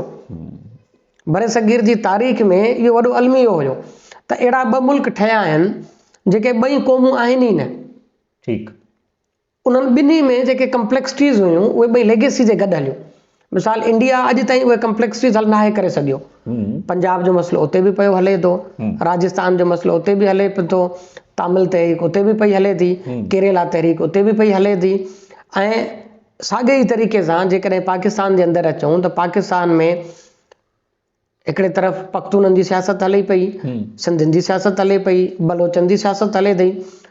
पंजाब वारनि जो त नैरेटिव आहे त डिवीजन थी पंजाब जी आहे। ठीकु। छो त हिकिड़ो जेको अमृतसर वारो पासो आहे ऐं ॿियो पासो लाहौर वारो आहे, उन्हनि खे अलॻि कयो वियो आहे। उन्हनि जो नैरेटिव इहो आहे त अलॻि ई असांखे कयो वियो आहे। पर छा थियो, इहा सियासत, इहो हादसाती तौर ते हिकिड़ो अहिड़ो मुल्क वजूद में आयो जंहिं तारीख़ी क़ौमुनि जी अहमियत खे घटि करे छॾियो, उन्हनि खे बिल्कुलु हिकिड़े सॼे डिस्कोर्स मां ई ख़तमु करे छॾियो। उन खां पोइ थियो छा, उर्दू ऐं इस्लाम जे नाले ते माइग्रेशन शुरू थी त बाबा ही उर्दू आहे, इस्लाम आहे। उन उर्दू ऐं इस्लाम जो जेको सांचो हुयो, उन सांचे में सॼी जेका माइग्रेटेड आबादी हुई, जेके दोस्त ॿाहिरां आया जिन खे असीं सिंध जी मुस्तक़िल आबादी था सम्झूं, उन्हनि खे गॾु करण जी हिकिड़ी कोशिशि कई वई हिकिड़े मख़सूस पैरामीटर सांचे में त भाई उर्दू आहे, इस्लाम आहे, इन ते उन्हनि खे गॾु हलणो आहे। हाणे वरी ट्रेजिडी इहा आहे सियासत जी त उहे सभु माण्हू उर्दू ॻाल्हाईंदड़ हुया ई कोन। जेके माण्हू उर्दू जे नाले ते, इस्लाम जे नाले ते गॾु थिया, हालत मथां इहा आहे त उहे उर्दू ॻाल्हाईंदड़ बि कोन हुया। उन्हनि मां को मारवाड़ी ॻाल्हाईंदड़ हुयो, को गुजराती ॻाल्हाईंदड़ हुयो, हिंदुस्तान में सभई ॿोलियूं ॻाल्हाईंदियूं थी वञनि, उहे मुख़्तलिफ़ ॿोलियूं ॻाल्हाईंदड़ हुया। पर छा, पॉलिटिक्स ऑफ बेनिफिट्स जेका रिवॉल्व हिते पई थी त उन्हनि सियासत खे पंहिंजे मक़सद मुफ़ादनि जे लाइ इस्तेमालु कजे। इन ते ॾाढो सुठो किताबु कुझु टाइम पहिरियां मुंहिंजी नज़र खां गुज़रियो, making of Mohajir mindset in Sindh. उन में इहो थियो आहे, हुन जेके दलील ॾिना आहिनि ऐं डॉक्टर तनवीर बि हिन ते ॾाढी सुठी ॻाल्हि ॿोल रखी आहे, politics in Sindh from 1947 two 1977। इन में थियो ईअं त उर्दू आबादी जॾहिं उर्दू ऐं इस्लाम जे नाले ते हिते आई, सिंध जो माण्हू बि उन वक़्तु उन्हनि खे मुकमल तौर ते एक्सेप्ट करण जे लाइ तयारु कोन हुयो। थियो ईअं त जॾहिं हिंदुस्तान में सिंध जी बम्बई को जेका अलहदगी जी तहरीक हुई उहा हुई इन्हनि बुनियादनि ते त जेको सिंध जो माण्हू आहे उनखे नौकरियुनि में शेयर नथो मिले, उनखे मुख़्तलिफ़ जेके रेवेन्यू सेक्टर आहे उनमें शेयर कोन थो मिले, उन जी बुनियाद ते सिंध खे अलॻि सूबो कयो वञे। सिंध सूबो थी वई ऐं 5 सालनि जे अंदरि 6 सालनि जे अंदरि पाकिस्तान ठही आयो। पाकिस्तान ठहण खां पोइ हाणे पहिरियां असीं विढ़ंदा रहियासीं बम्बई सां त बाबा असांखे शेयर नथो मिले। वरी जॾहिं पाकिस्तान ठहियो त कराची वफ़ाक़ जे हवाले करी वई। ॿाहिरां जेको आयल माण्हू हुयो उन चयो त बाबा मां त पंहिंजो सभु शयूं छॾे आयो आहियां, मूंखे शेयर खपे हिन मुल्क ते, सो मुंहिंजो आहे। जेका नेटिव सिंधी इंडिजीनियस माण्हू आहे उन चयो त बाबा असीं त हेतिरे टाइम खां जिदोजहद था कयूं, असांजो सभ खां पहिरियां हिसो आहे। हाणे इते कंफ्लिक्ट पैदा थी पियो, हिकिड़ो तज़ाद पैदा थी पियो। उन तज़ाद जेको आहे ॿिन्ही कम्यूनिटीज़ खे पाण में सेपरेट करे बीहारियो। हिकिड़े तरफ़ उहे जेको मारवाड़ी, गुजराती, मुख़्तलिफ़ ॿोलियूं ॻाल्हाईंदड़ दोस्त हुया उन्हनि खे उर्दू ऐं इस्लाम जे शेल्टर में गॾु कयो। ॿिए तरफ़ सिंधियत जे नाले में जेके बि सिंधी तो नेटिव माण्हू आहे उन्हनि खे अची गॾु कयो ऐं उन्हनि ॿिन्ही खे हिक ॿिए जे मुखालिफ़ करे अची बीहारे छॾियो। उनजी मुखालफ़त जो हिकिड़ो सबबु इहो बि पैदा थियो जंहिंमें रियासत अञा वधीक सवाई हवाए भरी। हिकिड़ो त कंफ्लिक्ट ऑफ इंट्रस्ट पैदा थियो, ॿियो इहो रियासत में हवाए जा भरी त रियासत क़ौमुनि खे हिकिड़ो तारीख़ी वतन या क़ौम तस्लीम करण जे लाइ तयारु कोन हुई, उन्हनि जी ॿोली खे तस्लीम करण जे लाइ तयारु कोन हुई। इन करे बि वधीक जेको आहे मामिलो बिगड़ियो। उर्दू आबादी ऐं सिंधी आबादी ॿिन्ही में हिकिड़ी डिवीजन पैदा थी, लकीर पैदा थी। हिकिड़े तरफ़ उहे थी विया, ॿिए तरफ़ सिंधी ॻाल्हाईंदड़ थी विया। इहो माइंड सेट हलंदो आयो ऐं इहो लेगेसी जे तौर ते अॼु बि जारी आहे। हाणे जॾहिं APMSO सां को लख इख़्तिलाफ़ करे थो सघे, MQM सां 100 इख़्तिलाफ़ करे थो सघे, MQM ऐं APMSO जे टुटण जे करे उहो सॼो जेको उर्दू आबादी वारो केडर हुयो, सियासी केडर या जेको शागिर्द हुयो, उहो जमयत खे मिलियो त वरी बि उहो प्रोग्रेसिव धुरनि ॾे न वञी सघियो। उहो प्रोग्रेसिव धुरनि ॾे इन करे न वञी सघियो त जेके प्रोग्रेसिव धुरियूं आहिनि उन्हनि जो दाइरो वरी बि क़ौम, वतन, सिकाफ़त, ॿोली, लिंग्विस्टिक जेके बैरियर आहिनि उन्हनि खे एड्रेस करणु या जेको कल्चरल एक्सप्लॉइटेशन आहे इन जी तरफ़ ध्यानु ॾियाराइणु, वसीलनि वारा मामला उन्हनि जी तरफ़ अचणु, रेवेन्यू जनरेशन वारो मामिलो थी वियो उनखे एड्रेस करणु, या जेको आहे माइंड सेट पाकिस्तान जो जेको ठहियलु आहे ॿोली वारे मामले ते, क़ौम वारे मामले ते उनखे हिट करणु हुयो। उर्दू आबादी पाण जी जेका लेगेसी हुई इन करे बि उनखे एड्रेस कोन करे सघी। इन करे इहो हिकिड़ो मामिलो पैदा थियो त उर्दू आबादी जा जेके दोस्त, शागिर्द दोस्त हुया उहे जेके क़ौमी सियासत कंदड़, तरक़ी पसंद कम्युनिस्ट सियासत कंदड़ धुरियूं उन्हनि सां बि गॾु न बीह सघे। अॼु हालत इहा आहे त बाबा दोस्त तानो ॾिनो त बाबा क़ौम परस्तनि सां गॾु उर्दू आबादी कोन थी बीहे। मूं चयो ठीकु आहे, क़ौम परस्तनि सां नथी बीहे, कम्युनिस्ट सियासत सां केतिरी थी बीहे? सवाल त इहो बि आहे। मामिलो कम्युनिस्ट ऐं क़ौम परस्त सियासत जो कोन्हे को, मामिलो ईअं आहे त लेगेसी कहिड़ी थी हलंदी अचे, माइंड सेट कहिड़ो जनरेट अची थियो आहे, कंफ्लिक्ट ऑफ इंट्रस्ट किथे आहे।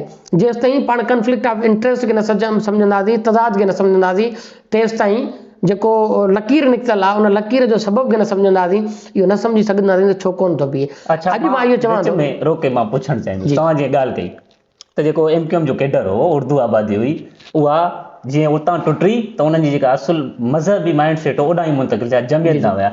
यानी हिन में तव्हां इहो क़बूल करियो था त जसाफ़ जेका तरक़ी पसंद जे बुनियाद ते ठही त बाबा असीं तरक़ी पसंद सियासत कंदासीं, सभिनी खे गॾु खणी हलंदासीं सही सही, यानी जसाफ़ उन में नाकाम वई ऐं उर्दू आबादी खे उहा तरक़ी पसंद न बणाए सघी, इन करे हू MQM मां टुटी, जेका वरी बि तरक़ी पसंद जमायत आहे उन मां टुटी करे मज़हबी जमायतूं न मुंतक़िल। इन में कंहिंजी नाकामी? मां इहो ई जवाबु पियो ॾियां तव्हांखे। हाणे पोयों जेको मूं तारीख़ी किसो ॿुधायो सॼो उनखे मां इन तरफ़ ई आंदुमि पए त जिसाफ़ जेका आई उहा निज पिज जेका आहे क़ौमी बुनियादनि ते ठही। बाबा क़ौम आहे, तारीख़ आहे, वतन आहे, ॿोली आहे, जाग्राफ़ी आहे। उर्दू आबादी जा जेके दोस्त हुया उहे इन नैरेटिव जा हुया ई कोन, उन्हनि वटि उर्दू ऐं इस्लाम वारी लेगेसी हुई। हाणे तव्हांजो हिते ई पाण में तज़ाद पैदा थी पियो आहे। इहो तव्हां, मां सम्झां थो त जेका कल्चरल एसिमुलेशन आहे या जेको माण्हुनि जो पाण में मिलणु आहे, इहो आर्टिफिशियल मिलणु त इहो थी थो सघे त किथे वेठासीं चांहि पीतीसीं, ईअं क़ौमूं न आहिनि मिलंदियूं, आबादियूं हिक ॿिए सां मर्ज ईअं न आहिनि थींदियूं। आबादियुनि जो मिलण बि सालनि सदियुनि जो प्रोसेस आहे। मां सम्झां थो त उर्दू आबादी अञा एतिरो वक़्तु वरितो ई कोन्हे को, नई सिंधी आबादी एतिरो वक़्तु वरितो आहे जो हिक ॿिए सां मर्ज थी सघनि। इहो हिकिड़ो तारीख़ी प्रोसेस आहे, अॻिते हली त इहे ॿई थी था सघनि। अॼु इहा नाकामी आहे। इहो किथे न किथे जिसाफ़ जो बि ड्रॉबैक आहे त जिसाफ़ उर्दू आबादी खे पाण सां गॾु नाहे खणी सघी। पर पॉज़िटिव पॉइंट इहो बि आहे त अॼु जिसाफ़ जे अंदरि असां सां गॾु खोड़ सारा उर्दू ॻाल्हाईंदड़ दोस्त कराची में बि मौजूदु आहिनि, जामशोरे में बि मौजूदु आहिनि, हैदराबाद में बि मौजूदु आहिनि।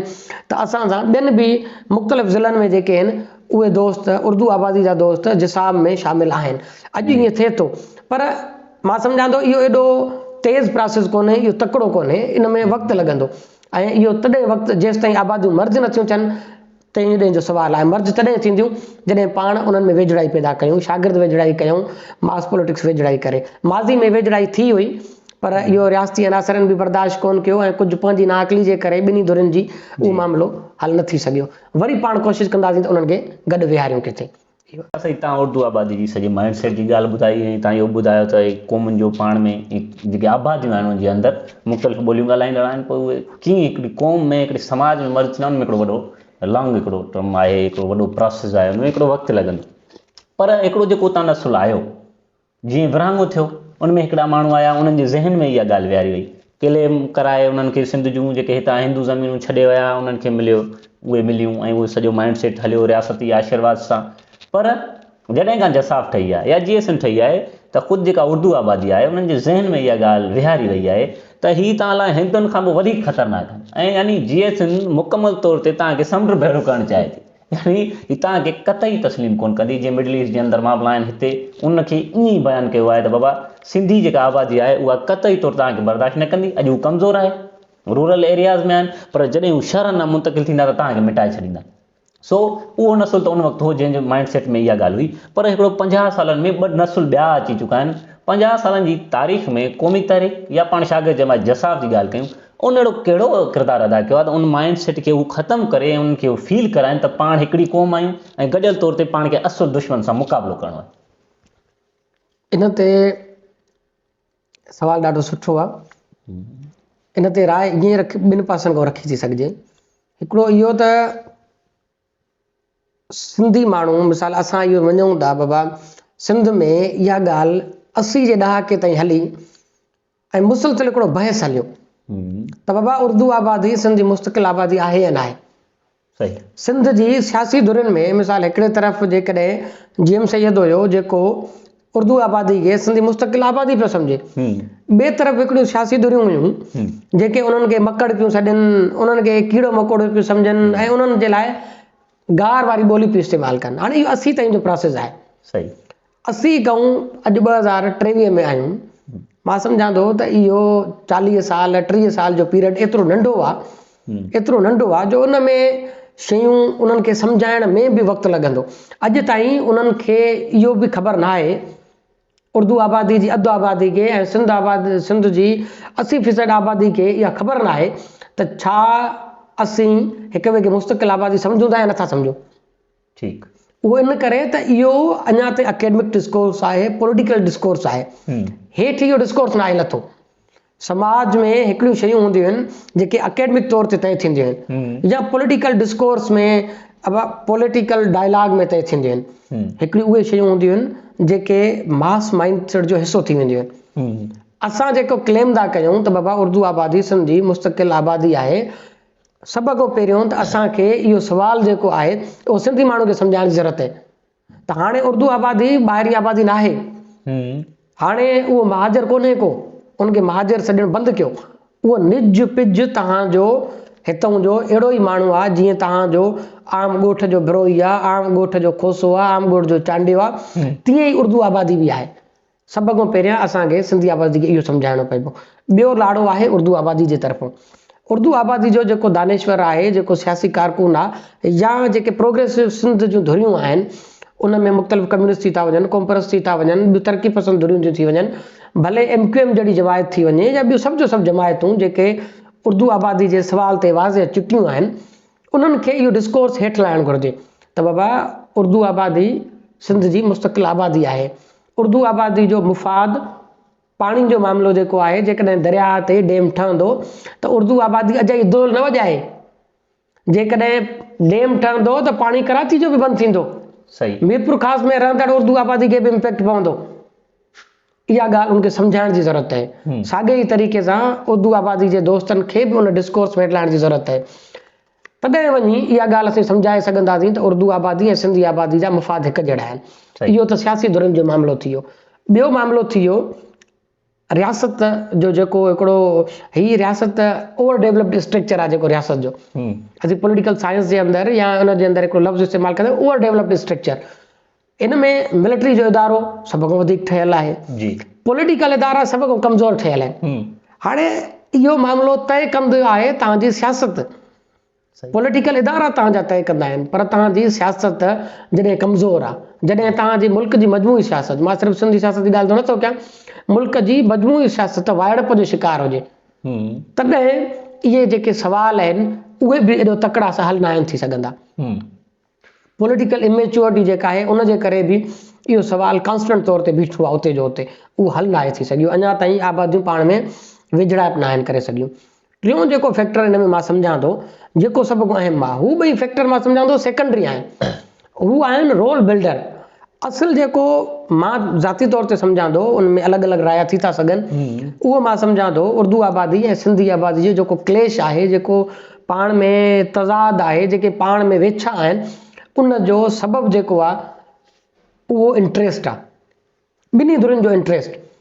हाणे को दौर हुयो त उर्दू आबादी ऐं सिंधी आबादी पाण में कराची में विढ़ंदा, अॼु पश्तो आबादी ऐं उर्दू आबादी पाण में विढ़े थी। इहो सॼो मामिलो सिर्फ़ु जेको आहे उहो इकोनॉमिक इंट्रस्ट जो आहे, रेवेन्यू जनरेशन जो आहे, उहो इदारनि जे कंट्रोल जो आहे। उर्दू आबादी जॾहिं आई हिते ऐं सिंधी आबादी, त उर्दू आबादी शहरनि सॼी अर्बन सोसाइटी जेका आहे उहा उर्दू सेंट्रिक थी वई, ऐं जेका रूरल आबादी आहे उहा सिंधी सेंट्रिक थी वई। ॿिन्ही में अर्बन ऐं रूरल सिंध जा टर्म इस्तेमालु थियणु शुरू थिया। ॾेई हिकिड़ो ॻोठाणी सिंध ऐं शहरी सिंध जा टर्म इस्तेमालु शुरू थिया, ऐं उन में ॿिटे निज़ाम जहिड़ियूं टर्म्स ऐं जेके आहिनि उहे मनसूबा साम्हूं अचणु शुरू थी विया। इन जो नतीजो इहो आया बि इन करे ई छो त ॿिन्ही आबादियुनि जे विच में हिकिड़ो फ़र्क़ु त वाज़े हुयो न। उन फ़र्क़ में असां वटि थियो छा आहे, जेका उर्दू आबादी आहे उन जो महाशी तौर ते इहो हुयो त बाबा जेकॾहिं सिंधी आबादी सां गॾु बीहूं था त कराची जे अंदरि जेकॾहिं सिंधी माण्हू अची वेंदो त हुननि खे इहो ख़ौफ़ हो त असांजी मैशियत ते कब्ज़ो करे छॾींदो। 60 वारे ॾहाके में अयूब खान छा कयो त जेके बि ट्रक ऐं ट्रांसपोर्टेशन जा जेके मामला उहे पश्तून आबादी खे ॾिना। जॾहिं को उन्हनि जी इमिग्रेशन शुरू थी, माइग्रेशन शुरू थी, त पश्तो ऐं उर्दू तज़ाद बि साम्हूं अची वियो। मां सम्झां थो त नौकरियुनि जो मामिलो, रेवेन्यू जो मामिलो, वसीलनि जो मामिलो, इहे सभु मामलनि जे करे ई उर्दू आबादी ऐं सिंधी आबादी में वेछा आहिनि। उहे तेसि ताईं आहिनि जेसि ताईं पाण गॾियल तौर ते इन असांजो जेको पॉलिटिकल केडर आहे ॿिन्ही धुरियुनि जो उहो गॾु वेही इन मामले खे नथो करे सघे। गॾियल दुश्मन वारी ॻाल्हि हुननि खे सम्झाइण अञा ॾुखी आहे, छो त तव्हांजी जेका सियासत आहे मजमूई तौर ते सॼी सिंधी सियासत पाण खे अलॻि इज़ार ईंदी, त कराची जी सियासत अञा पाण खे अलॻि इज़ार ईंदी। मिसाल हैदराबाद में वेठल जेको सिंधी माण्हू आहे उहो चवे थो सिंधी क़ौम आहे, पर आम जेको उर्दू ॻाल्हाईंदड़ नौजवान आहे उनखे अञा इहो सम्झाइण जी ज़रूरत आहे। अञा उनखे पाकिस्तानी क़ौम थी लॻे, अञा उनखे इस्लामी क़ौम थी लॻे। इहा ॻाल्हि असां सभिनीनि ते बि फ़र्ज़ु आहे त उन्हनि खे इहा सम्झायूं।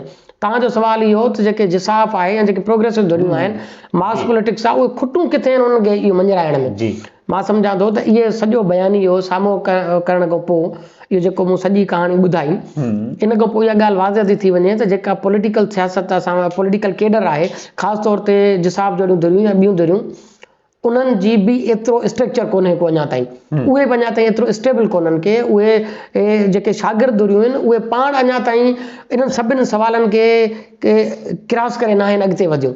इन करे मां सम्झां थो कुझु दोस्त 5, 7, 10, 20 त तव्हां वटि अची चुका आहिनि, पर इहा हिकिड़ी अञा ताईं स्टार्ट आहे। अञा वक़्तु लॻंदो जो धुरियूं पाण में वेहनि, उन्हनि खे सम्झाइनि, उन में अञा मां सम्झां थो घणो वक़्त जी ज़रूरत आहे। मुंहिंजी इहा राय आहे त घटि में घटि तव्हांखे अञा अहिड़ो 50-60 साल ॿियो लॻंदो उर्दू आबादी खे वेझो करण में। इहो एॾो तकिड़ो प्रोसेस कोन्हे को। अच्छा सही, तव्हां इहो समूरो पस मंज़र ॿुधायो, उर्दू आबादी जी ॻाल्हि कई, त हिन में अञा थोरो टाइम लॻंदो। पर हिकिड़ो MQM जो जेको असुलु नैरेटिव हुयो कराची सूबे वारो, तव्हां ॾिठो त हू हींअर उन नैरेटिव तां ईअं लॻे पियो त दस्तबरदार थी चुका आहिनि, ऐं पठाणनि जे ख़िलाफ़ु हुननि जी हिकिड़ी पाण खे वेड़ नज़र अचे पई, हिकिड़ी कशीदगी कराची जे अंदरि नज़र अचे पई, छाकाणि जेका क़ौमी मंडी हुई जेका अॻु में उर्दू आबादी न हुई, उहा हींअर पठाणनि ॾांहुं मुंतक़िल थी आहे, हिकिड़ी सेटलर कॉलोनाइज़ेशन पाण खे नज़र अचे पई।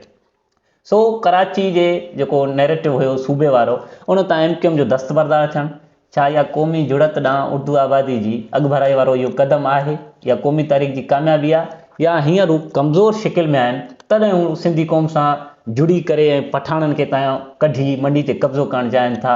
ऐं या वरी पोइ जॾहिं हू वरी MQM वरी हुन साॻी शिकिल में ईंदी, ताक़तवर शिकिल में ईंदी, त वरी सिंधियुनि जो क़त्लेआम कंदी ऐं वरी साॻे उन नैरेटिव ॾांहुं मोटी वेंदी, जेको असुलु रियासत जो नैरेटिव आहे त हिन सामूंडी पट्टी खे, जेको कोस्टल बेल्ट आहे, इनखे अलॻि कजे।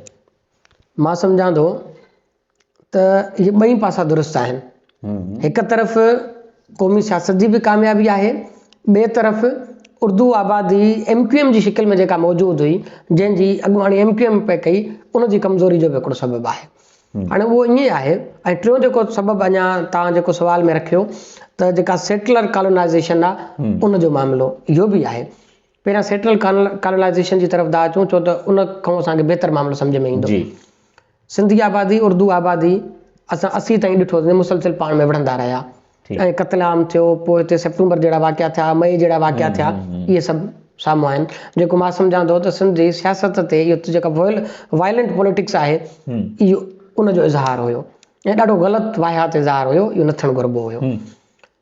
हाणे जेको क्लेश ऑफ इंट्रस्ट पैदा थियो आहे ऐं सिंधी आबादी जी तरफ़ उर्दू आबादी जी वेझड़ाई चऊं था कंहिं तरीक़े सां, उनजो सबबु इहो आहे सियासत या क़ौमूं या जेका आम आबादी आहे, उहा फिरंदी आहे मंडी जे गिर्द। सही। का बि ही क़ौमी सियासत, क़ौमी आज़ादी हुजे, सोशलिस्ट इनकलाब हुजे, कुझु बि जो हुजे, उन्हनि जी जेका ग्राउंड रूट आहे उहो इकोनॉमिक्स आहे। जी। तव्हां सिकाफ़त जेकॾहिं मल्हायो था त उनजो बि इज़हार जेको आहे तव्हांजो इकोनॉमिकल स्ट्रक्चर तय कंदो आहे। जी। तव्हांजा लिंग्विस्टिक या ॿोली जा जेके मामला आहिनि, उहो बि तव्हांजो माशी जेको ढांचो आहे, तव्हां जे कहिड़े माशी अंदाज़ में बीठल आहियो, केतिरा सगारा आहियो, उहो अची तय कंदो। मिसाल सिंध में अंग्रेज़ी इन करे थी पढ़ाई वञे, छो त अंग्रेज़नि एॾो कब्ज़ो कयो आहे सॼी दुनिया ते, एॾो माशी तौर ते हुननि पाण खे मज़बूत कयो आहे, उहो सॼी दुनिया में अॼु हुननि जी ॿोली पढ़ाई थी वञे। ऐं इहा लिंग्विस्टिक इंपेरियलिज़म आहे जेका उन्हनि जे तरफ़ां आहे। पर इहो थियो छाजे करे आहे? इहो इन जे करे थियो आहे त उन्हनि जी महाशी सॻ दुनिया में मौजूदु हुई। उर्दू आबादी सां इहो थियो आहे। उर्दू आबादी पहिरियां सिंधी आबादी सां विढ़ंदी रही आहे, सिंधी आबादी उर्दू आबादी सां विढ़ंदी रही, ॿिन्ही पासनि ॾेढो आहे। उहे हिक ॿिए सां विढ़ंदा रहिया इन ते त बाबा उन्हनि जा हिक ॿिए सां इंट्रस्ट जेके आहिनि उहे कोन पिए ठहिया।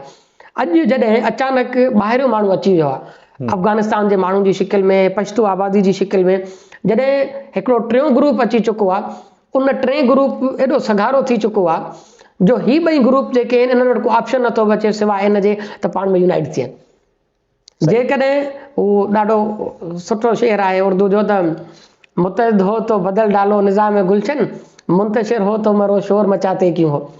हाणे थियो असां वटि इहो आहे त जेकॾहिं ही अॼु बि मुंतशिर था रहनि त जेका सेटल कॉलोनाइज़ेशन आहे, ॿाहिरियों जेको माण्हू आहे उहो तव्हांजी मंडी ते त कब्ज़ो करे चुको आहे, उहो तव्हांजे इदारनि ते, तव्हांजी वॾी वॾी जेके ऑफिस बि आहिनि उन्हनि ते कब्ज़ो करे चुको आहे। तव्हां जेकॾहिं उहो उते सेड़दो थिए त सभ खां पहिरियां उर्दू आबादी जे लाइ सवालिया निशान पैदा थींदो त उहा काॾे वेंदी। आम जेको सिंधी माण्हू आहे उहो वरी बि उन वटि पनाह जे लाइ जॻह आहे। ठीकु। उर्दू आबादी जेका अञा ताईं इस्लाम ऐं उर्दू में फाथी पई आहे, उन जे लाइ को ऑप्शन कोन बचंदो। इन जे करे इहा मां सम्झां थो त जेका तव्हांजो ॿाहिरी आबादी आहे ऐं जेको महाशी मुफ़ाद आहे, उन इहो तय कयो आहे त हिननि जी ज़रूरत महसूसु कराई आहे उन्हनि खे त हिननि खे हाणे गॾु थियणो पइबो। हिकिड़ो त इहो मामिलो आहे। ॿियो इन में जेको क़ौमी सियासत जो किरदारु आहे माज़ी में, छो त शयूं जॾहिं जुड़ियूं पए, इहो असां सभिनीनि ॾिठोसीं त बाबा GSN जे तरफ़ां मुख़्तलिफ़ उस्ताद मुक़ररु कयल हूंदा जेके उर्दू आबादी जे अॻुवाणनि खे सिंधी पढ़ाईंदा, उन्हनि जो मौक़िफ़ लिखंदा, ॻाल्हियूं ॿोलियूं थींदियूं, रिसालनि में बयान जारी थींदा, मीटिंगूं थींदियूं, सिंध क़ौमी इत्तेहाद जो हिसो थींदा माण्हू, ऐं उर्दू आबादी सिंध जी मुस्तक़िल आबादी आहे, इन क़िस्म जा बयान जेके आहिनि उहे बि गॾियल स्टेजनि ते ईंदा, 9/0 में कल्चर डे मल्हाया वेंदा, इहे बि तारीख़ जो हिसो आहिनि। उन शइ बि आम सिंधी जेको उर्दू ॻाल्हाईंदड़ सिंधी आहे उन ते इम्पैक्ट छॾियो आहे, उनखे पंहिंजी तरफ़ अट्रैक्ट कयो आहे। उनखे बि इहो अहसासु ॾियारियो आहे त जॾहिं गॾु रहणो आहे, छो त हिकिड़ी जेको 50 साल पहिरियां जेको माण्हू आयल हो ॿाहिरियां, उहो हिते ॼाओ कोन हुयो, हुन मज़ाज कोन ॾिठा, हुनखे ख़बर न हुई ॿोली छा आहे, हुनखे ख़बर न हुई दरिया छा आहे, हुनखे इहा ख़बर न हुई त सिंधी माण्हू जी सोच जो दाइरो छा आहे। अॼु जेको ॿार हिते पैदा थियो आहे, जेको मुंहिंजी उमिरि जो आहे, जेको तव्हांजी उमिरि जो आहे, उहो मिसाल तव्हां उर्दू ॻाल्हाईंदड़ आहियो, मां सिंधी ॻाल्हाईंदड़ आहियां, अॼु असां ॿई जॾहिं गॾु गॾु हिक ॿिए सां वधिया आहियूं, हिकु पाड़े में था रहूं, भले अलॻि ॿोलियूं ॻाल्हाईंदड़ हुजूं, किथे न किथे असीं मिलिया आहियूं, असीं पंहिंजी सोच हिक ॿिए खे ॿुधाई आहे ऐं असीं हुन में गॾु हलूं था। पोइ इन सां थियो ईअं आहे त उहा वेझड़ाई बि पैदा थी आहे। उहा वेझड़ाई जेका नंढे हिकिड़े सोसाइटी मां शुरू थी आहे, जेका नंढड़े हिकिड़े हाउसिंग स्कीम मां शुरू थी आहे, जेका नंढड़ी हिकिड़ी घरनि जे ॻोठ मां शुरू थी आहे, उहा यूनाइट थी करे पाण खे मथे वेझारींदी। ईअं ई कल्चरल जेका आहे एसिमिलेशन थींदी आहे, ईअं ई यूनिटी थींदी आहे, आबादियूं पाण में मर्ज थींदियूं आहिनि। त इहा क़ौमी तहरीक जी कामयाबी आहे जो हुन पॉज़िटिव रवैयो रखियो, उन पॉज़िटिव रवैये जे करे अॼु उर्दू आबादी किथे न किथे गॾु बीहे पई। ॿियो तव्हां हिकिड़ी ॻाल्हि कई MQM जे लाइ, छा इहो MQM जी कमज़ोरी आहे जो अॼु सिंधी माण्हू सां गॾु थी बीहे, सुभाणे इहो साॻी जेकॾहिं गॾु थी वेंदा त वरी महाजर सूबे जी ॻाल्हि कंदा, अहिड़ी ॻाल्हि कंदा। मां इहा हिते राय रखंदुमि, सियासत में हिकिड़ी हूंदी आहे शइ मुकमल तौर ते तय करे छॾिजे, ठीकु, उहा जेकॾहिं तय आहे त बाबा हिन हीअं कयो आहे, हाणे जेकॾहिं इहा ॻाल्हि करे थो, हुन माज़ी में सूबे जी ॻाल्हि कई आहे, अॼु बि उहा नथो करे त सुभाणे न कंदो या कंदो, कंदो या न कंदो इहो त फ्यूचर वारो मामिलो आहे, इहे न त कुझु चई नथो सघिजे। ठीकु, पर हिकिड़ी ॻाल्हि हिते इहा आहे, उर्दू आबादी जेका कमज़ोर थी आहे, मां सम्झां थो तंज़ीमी तौर ते जेका कमज़ोर थी आहे, उनखे सिंधी आबादी जे वेझो कयो आहे। मुंहिंजी इहा राय आहे त अॻिते हली जेकॾहिं उर्दू आबादी अञा जेकॾहिं सिंधी माण्हुनि तां वेझड़ाई करे थी त इहो महाजर सूबे वारो उन्हनि खां सुवाल ख़तमु थी वेंदो बिल्कुलु बि। रियासत वरी प्रोपोगंडा कई आहे, अब कॾहिं मुस्तफ़ा कमाल जी शिकिल में, कॾहिं फारूक सतार जी शिकिल में, पर अॼु जेकॾहिं अल्ताफ़ हुसैन हुन ते कोन थो बीहे या ॿिया कुझु माण्हू नथा बीहनि त इहो हिकिड़ी कामयाबी आहे। मां सम्झां थो त माज़ी मुस्तक़बिल में बि इहो अलॻि सूबे वारो सुवाल त ख़तमु थी वेंदो। इहो मुंहिंजी राय आहे, छो त उर्दू आबादी भले कमज़ोर अॻिते हली ताक़तवर थिए, पर उनजी ताक़तवर इन गिर्द न घुमंदी अचे, उनजी ताक़त वरी बि जेका आहे सूबे जे गिर्द न घुमंदी, छो त हाणे आम सिंधी ऐं उर्दू जेके ॻाल्हाईंदड़ आहिनि उहे हिक ॿिए सां शादियूं कनि था, आम तौर ते उन्हनि जा रिश्ता मिटियूं माइटियूं थियनि पियूं, उन्हनि जा गॾियल तौर ते कारोबार कनि पिया, गॾियल तौर ते संगत दोस्ती जा दायरा वधाइनि पिया। इहे ई शयूं आबादियुनि खे पाण में मर्ज कंदियूं आहिनि, इहे ई शयूं नंढड़ा जेके मौक़िफ़ हूंदा आहिनि उन्हनि खे वॾनि क़ौम मौक़िफ़नि में ज़ारींदियूं आहिनि। मूंखे लॻे थो अॻिते हली उन्हनि खे बि थोरो वक़्तु ॾिबो ऐं इहे पाण खे अलॻि सूबे जी शिकिल में न पर सिंधी क़ौम जी शिकिल में अॻिते हली इज़हारींदा। यानी तव्हां सम्झो था त तव्हांजो माना क्लियर मौक़िफ़ इहो आहे त जेको हालतुनि जो जबर आहे उहो उर्दू आबादी ऐं सिंधी आबादी खे पाण में मर्ज करे हिकिड़ी क़ौम जी शिकिल में अची बीहारी। बिल्कुलु, हिकिड़ो त तव्हांजो जेको जबर आहे, रियासती जबर हुजे, तारीख़ी जबर हुजे, समाजी जबर हुजे, माशी जबर हुजे, उहो तव्हांजी सियासत जा रस्ता बि तय कंदो आहे। जी, मिसाल उहो GM सईद जेको 70 में इलेक्शन थो विढ़े, उहो शेख मुजीबुर रहमान जेको 70 में इलेक्शन थो विढ़े, उन्हनि खां तारीख़ इहो फ़ैसिलो वरितो त उहे पंहिंजी क़ौमुनि जे मौक़िफ़ ते चिटा थी बीहनि। उहो अताउल्ला मेंगल जेको CM थो वञी थिए, उहो बलोचिस्तान जी गोरिल्ला वेड़ जो वञी अॻुवाण थो थिए। इहो छाजे करे थियो? छो त इहो तारीख़ी तौर ते ऐं समाजी जेको ढांचो आहे उनजो जबर हुयो। साॻे ई तौर सां उर्दू आबादी जेका आहे ऐं सिंधी आबादी आहे, उहे चाहिनि न चाहिनि, समाजी जेको तारीख़ जो फ़ासिलो आहे, तारीख़ जो वहिकिरो आहे, उन में असां तव्हांजे चाहिण जो कुझु बि फ़र्क़ु न पवंदो। फ़र्क़ु छाजो पवंदो? समाज बीठो किथे आहे, वहिकिरो कहिड़ो आहे, ऐं उन वहिकिरे में आख़िरी ॻाल्हि इहा बीहंदी अॻिते वधण वारी। उहो कॾहिं पॉज़िटिव बि वधिबो आहे, नेगेटिव बि, पर मूंखे पॉज़िटिव इम्कान वधीक था लॻनि। उहो इन करे त जेको असां हाणे जंहिं ट्रैक ते सिंधी समाज हले पई, उन मां पॉज़िटिविटी जी उमेदु वधीक आहे। मां इन मामले में ॾाढो पुरउमीद आहियां। अच्छा साईं, तव्हां समूरो ज़बरदस्त हिकिड़ो पस मंज़र ॿुधायो जसाव जो, उर्दू आबादी ऐं सिंधी आबादी जो, ऐं इहो बि तव्हां क्लियर करे छॾियो त जेका ॿाहिरीं आबादी आहे जेका रियासत जी मर्ज़ी सां हिते सेटल कॉलोनाइज़ेशन पई थी, रियासत सम्झो त असीं हिननि खे हथां छिड़ विछड़ कंदासीं, पर उहा रियासत जी जेका लेगेसी हुई, जेका स्ट्रेटजी हुई, उहा फेल वई ऐं असीं उर्दू आबादी ऐं सिंधी आबादी क़ौमी जेका अॻु भराई आहे या क़ौमी जेका जुड़त आहे उन तरफ़ वधूं था। इहा घटि में घटि क़ौमी तारीख़ जी हिकिड़ी वॾी कामयाबी आहे। सो पाण जसाव ॾांहुं वापसि था अचूं, शागिर्द सियासत ॾांहुं वापसि था अचूं। तव्हां ॾिठो हूंदो वॾे अरसे खां पोइ 2014 खां पोइ विच में घटि 10 सालनि जो फ़ासिलो आहे, क़ौमी तारीख़ ते शागिर्द सियासत ते वॾो हिकिड़ो क्रैक डाउन थियो। पोइ CPEC जी आड़ में या ॿिया खोड़ ऐं गुंडागर्दी जी आड़ में, भताखोरी जी आड़ में उहे चंद अनासर हुआ ऐं पोइ क़ौमी तारीख़ खे जसाव खे ख़ासि तौर ते टारगेट कयो वियो ऐं ॿियूं तंज़ीमूं वरी बेदारनि जे अंदरि थोरियूं थकियूं रहियूं। सो हाणे वॾे अरसे खां पोइ हिकिड़ा सियासी जलसा पाण खे नज़र आया। ज़रा यूनिवर्सिटी में बि ख़ासि तौर सिंध यूनिवर्सिटी जेको सियासत जो मर्कज़ चइजे थो, जिते साईं GM सैयद आयो, शागिर्दनि जे कुलनि ते हिकिड़ो वॾो तारीख़ी बार रखियो, उते हिक ॿिए पुठियां हिकिड़ा सियासी जलसा थियनि था, पर उहे सियासी जलसनि खां वधीक असांखे उते राग थो नज़र अचे। यानी जेकॾहिं हिकिड़ी शागिर्द तंज़ीम इहो अनाउंस करे त असीं सिर्फ़ु सियासी जलसो था रखूं ऐं हिते मुक़ररु ॾींदा ऐं गुफ़्तगू कंदा ऐं हिन में राग न हूंदो, त मां सम्झां थो 100 दोस्त बि उते गॾु कोन थींदा, जेके वधि में वधि ॿुधण वारा हूंदा उहे दोस्त उते गॾु थींदा।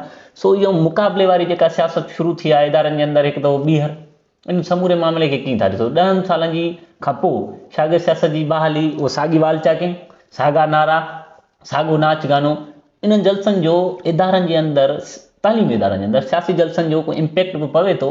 यानी इन जलसनि खां पोइ मुंहिंजे चवण जो मतिलबु इहो आहे त का तंज़ीमकारी बि थिए पई, या इहो हिकु ॾींहं जो नाच गानो आहे उन खां पोइ सत ख़ैर?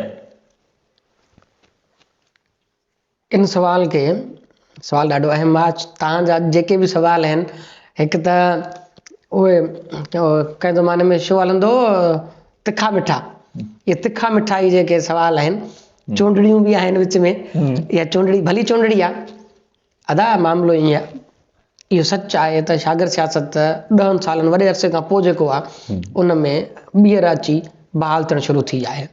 ठीकु, हाणे तव्हां जेको सवाल कयो आहे उनजो हिकिड़ो फ़िक्री पासो आहे त तंज़ीम साज़ी थिए थी नथी थिए, इहो आहे। ॿियो इहो आहे हिननि जलसनि जा इम्पैक्ट या ज़रूरत आहे या कोन्हे का। पहिरियां उन्हनि जी अहमियत ऐं ज़रूरत ते थोरो मां हिकिड़ी ॻाल्हि रखंदुसि।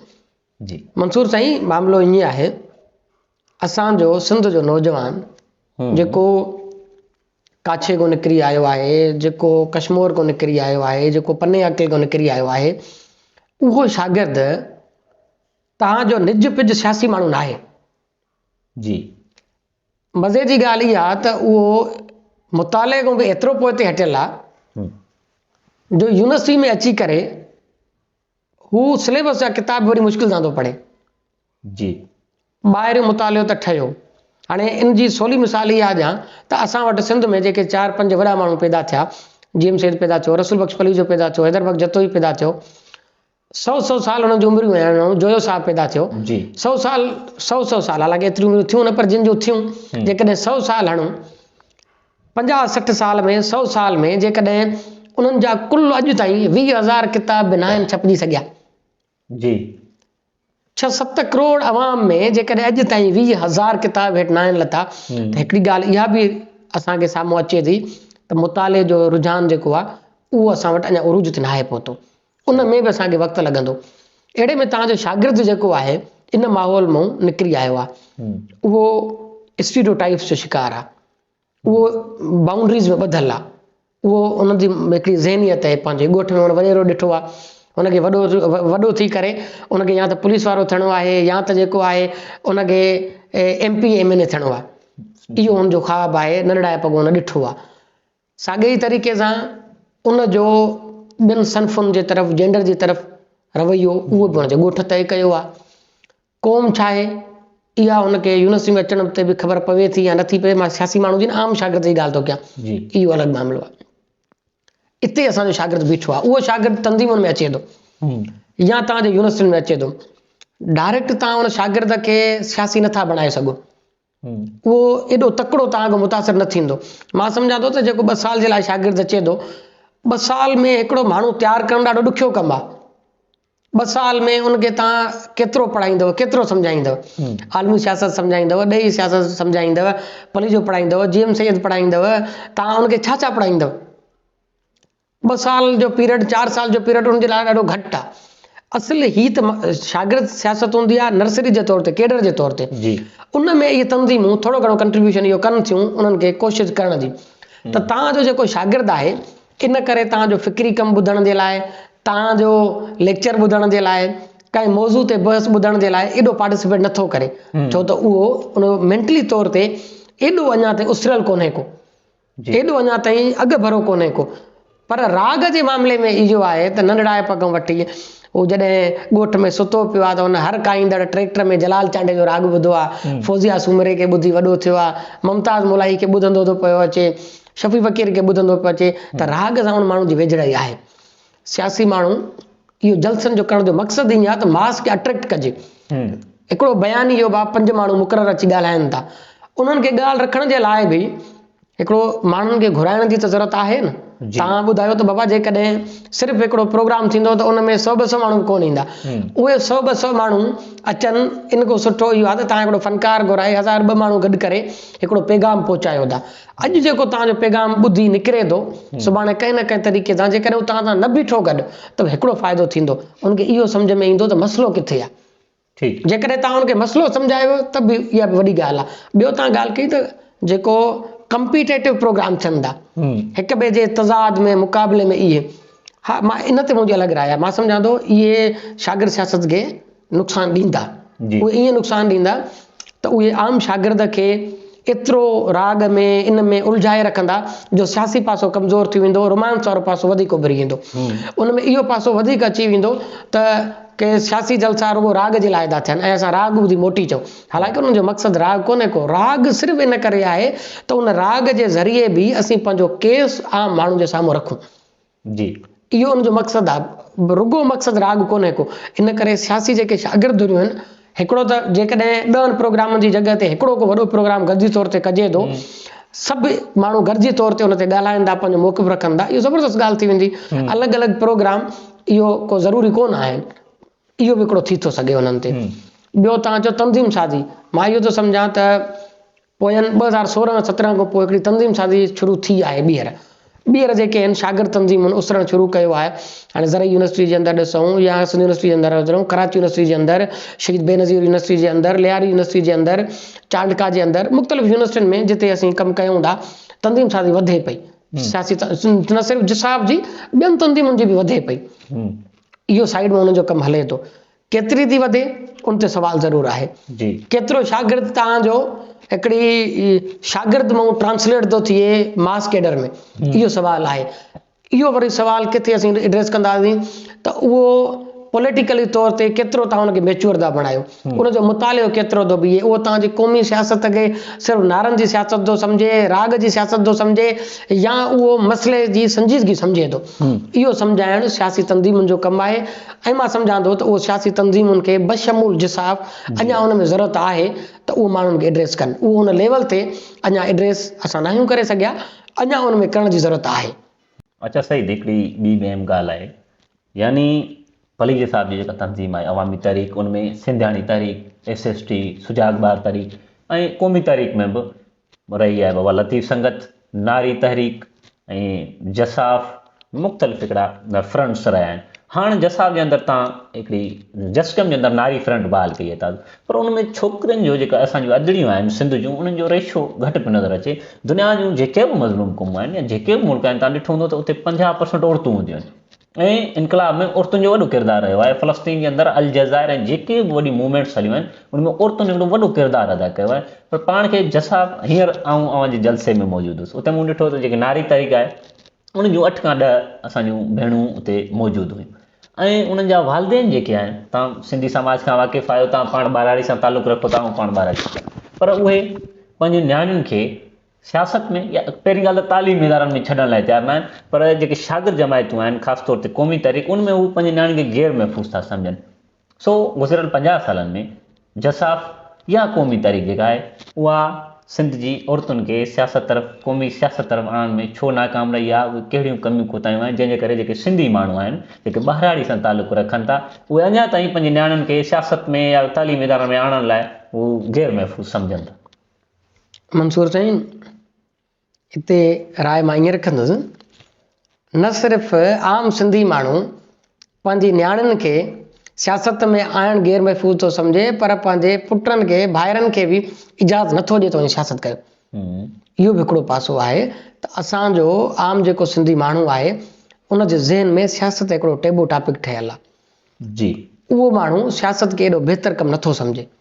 उन वटि सियासत उहा आहे जेका सरदार चांडियो करे थो, अली गौहर महर करे थो, उन वटि सियासत उहा आहे जेका आसिफ ज़रदारी करे थो, नवाज़ शरीफ़ करे थो। क़ौमी इनकलाबी सियासत जेका बि आहे उन में को इलेक्शनी मुफ़ाद कोन्हे को, सही, उन में को ठीके जो मामिलो कोन्हे को, उन में नौकिरी वारो मामिलो कोन्हे को।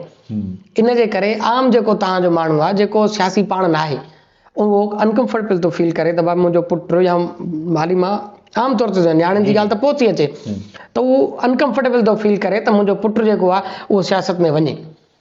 इहो असां सभई शयूं घरनि में फेस करे अॻिते आया आहियूं। तंहिं हूंदे बि शागिर्द तालीमी इदारनि में अचनि था, सियासत कनि था।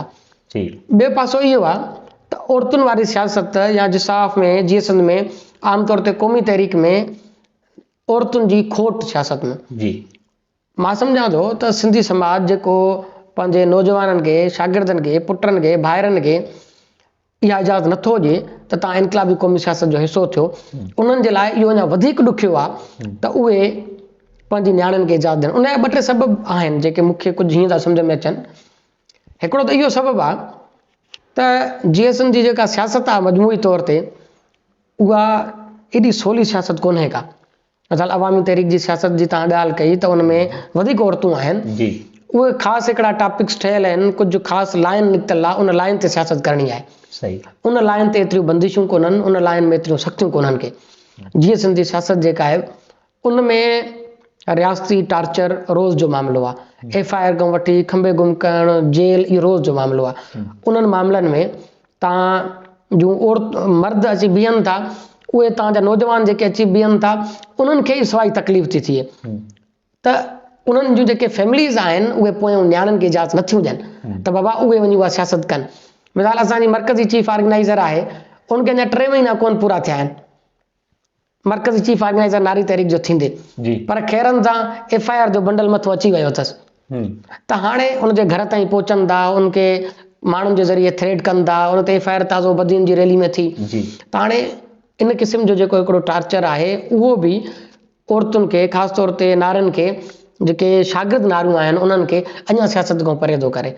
जॾहिं हिकिड़ो नौजवान शागिर्द सियासत कंदो आहे, घर वारा मिट माइट चवंदा आहिनि त भाउ असां तोखे पढ़ण जे लाइ मोकिलियो आहे या सियासत करण जे लाइ मोकिलियो आहे, उते नारियुनि जो मामिलो अञा वधीक संजीदा थो थी वञे। त इहा खोट त आहे मजमूई तौर ते त बाबा GSN जे अंदरि औरतुनि नारियुनि जी खोट आहे, उहे नारी सियासत में नथी अचे। पर पोइ उनजो समाजी पासो इहो आहे त बाबा उन खोट जो सबबु इहो आहे त जेका मास आहे तव्हांजी उहा ज़हनी तौर ते अञा उन जे लाइ तयारु कोन्हे। नारी फ्रंट में बिल्कुलु छोकिरियूं ॾाढियूं घटि आहिनि, उन्हनि खे वक़्तु लॻंदो। इहा हिकिड़ी कोशिशि आहे, इहा केतिरी कामयाबु ईंदी इहो 10 साल खां पाण पोइ तय कंदासीं।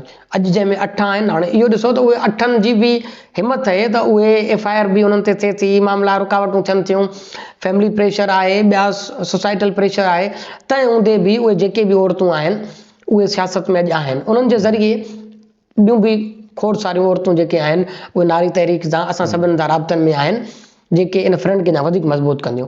मां सम्झां थो सिंध जो जेको समाजी ढांचो आहे उनखे इहा ॻाल्हि अञा मञराई असां न आहियूं सघिया।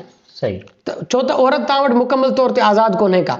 जेका मुकमल आज़ादु समाजनि में जेका सियासत थींदी आहे, मिसाल तव्हां वटि फ़लस्तीन जी जेका सियासत आहे उन में जेकॾहिं औरत अचे थी, बलोचिस्तान जी सियासत में जेका औरत अचे थी, उनजो क़ौमी जबर जी नोवियत बि अलॻि आहे। उहो क़ौमी जबर जेको आहे उनजी नोवियत खे वक़्तु बि घणो थी चुको आहे ऐं उन वक़्त सां गॾु उन तहरीक खे बि वक़्तु घणो थी चुको आहे। सिंध में अञा क़ौमी जबर ऐं क़ौमी तहरीक एॾा मरहला तेज़ ते न आहिनि कया। इन जे करे बि असां वटि औरतुनि जी जेका सियासत आहे उहा जागीरदार समाज जी नफ़्सियात ऐं वॾेर की नफ़्सियात में नाहे निकिरी सघी। इन करे वॾेर के सिस्टम ऐं जागीरदारी खे जॾहिं पाण उन जे लाइ बि उपाउ वठंदासीं, उनखे किथे हिट कंदासीं, उनखे जे त को चंबो लॻंदो, औरत उतां आज़ादु थींदी त उहा सियासत में बि ईंदी। त औरत जी आज़ादी जो बि हिकिड़ो सुवालु आहे जंहिंखे नारी तहरीक बि खणंदी ऐं सिंध जूं सियासी धुरियूं बि खणंदियूं, सभ जो सभु GSN बि खणंदी, शागिर्द धुरियूं बि खणंदियूं, जीअं इन सवाल ते वधीक बीह सघिजे ऐं औरतुनि खे वधीक क़ौमी तहरीक में आणे सघिजे। अच्छा सही, तव्हां जसाब बाबति ॻाल्हि कई, कैडर जी ॻाल्हि कई, सो साईं GM साहिब जे हूंदे उनजी ज़िंदगी में जॾहिं GSN महाज़ हुई, जॾहिं सिंधु देश जी ॻाल्हि खां पोइ GSN महाज़ जो क़याम थियो, RSS साहिब जी चेयरमैनशिप ऐं उन खां पोइ मुख़्तलिफ़ धड़ा हुआ, पर उन वक़्तु जसाफ़ हिकिड़ी हुई। ऐं पोइ जॾहिं साईं GM साहिब जी वफ़ात खां पोइ 40 ते तंज़ीमूं मर्ज थियनि थियूं, जस कम ठहे थी नई हिकिड़ी जमात, ऐं उन खां पोइ आस्ते आस्ते पाण ॾिसूं था त तंज़ीमूं बि टुटंदियूं, आस्ते आस्ते ने मास जेके पॉलिटिक्स कनि थियूं उहे बि अलॻि थींदियूं वञनि थियूं, ऐं जेका शागिर्द सियासत आहे जसाब, उहे जसाब मुख़्तलिफ़ धड़नि में विरहाइजंदी, हर रोज़ु नई जसाब हींअर मुंहिंजे ख़्याल में त घटि में घटि सिंध जे अंदरि 2700 जसाब आहिनि। ऐं हर धुर जो इहो चवणु आहे त त बाबा असां तरक़ी पसंदि सियासत कयूं था, असां दुरुस्त दग ते आहियूं। ऐं जेका बि जसाफ़ ठहे थी उन्हनि जो चवणु इहो आहे त साईं जीएमस जी हक़ीक़ी जसाफ़ ई आहे। ॿियूं जेके जसाफ़ आहिनि उहे अलाए किथां आहियूं, यानी उन्हनि खे उहे ओन करण लाइ तयारु कोन्हनि। सो एतिरियूं जसाफ़ हर रोज़ु नओं जसाफ़ जो ठहण, सभिनी जो इहो मौक़िफ़ त असीं दुरुस्त आहियूं।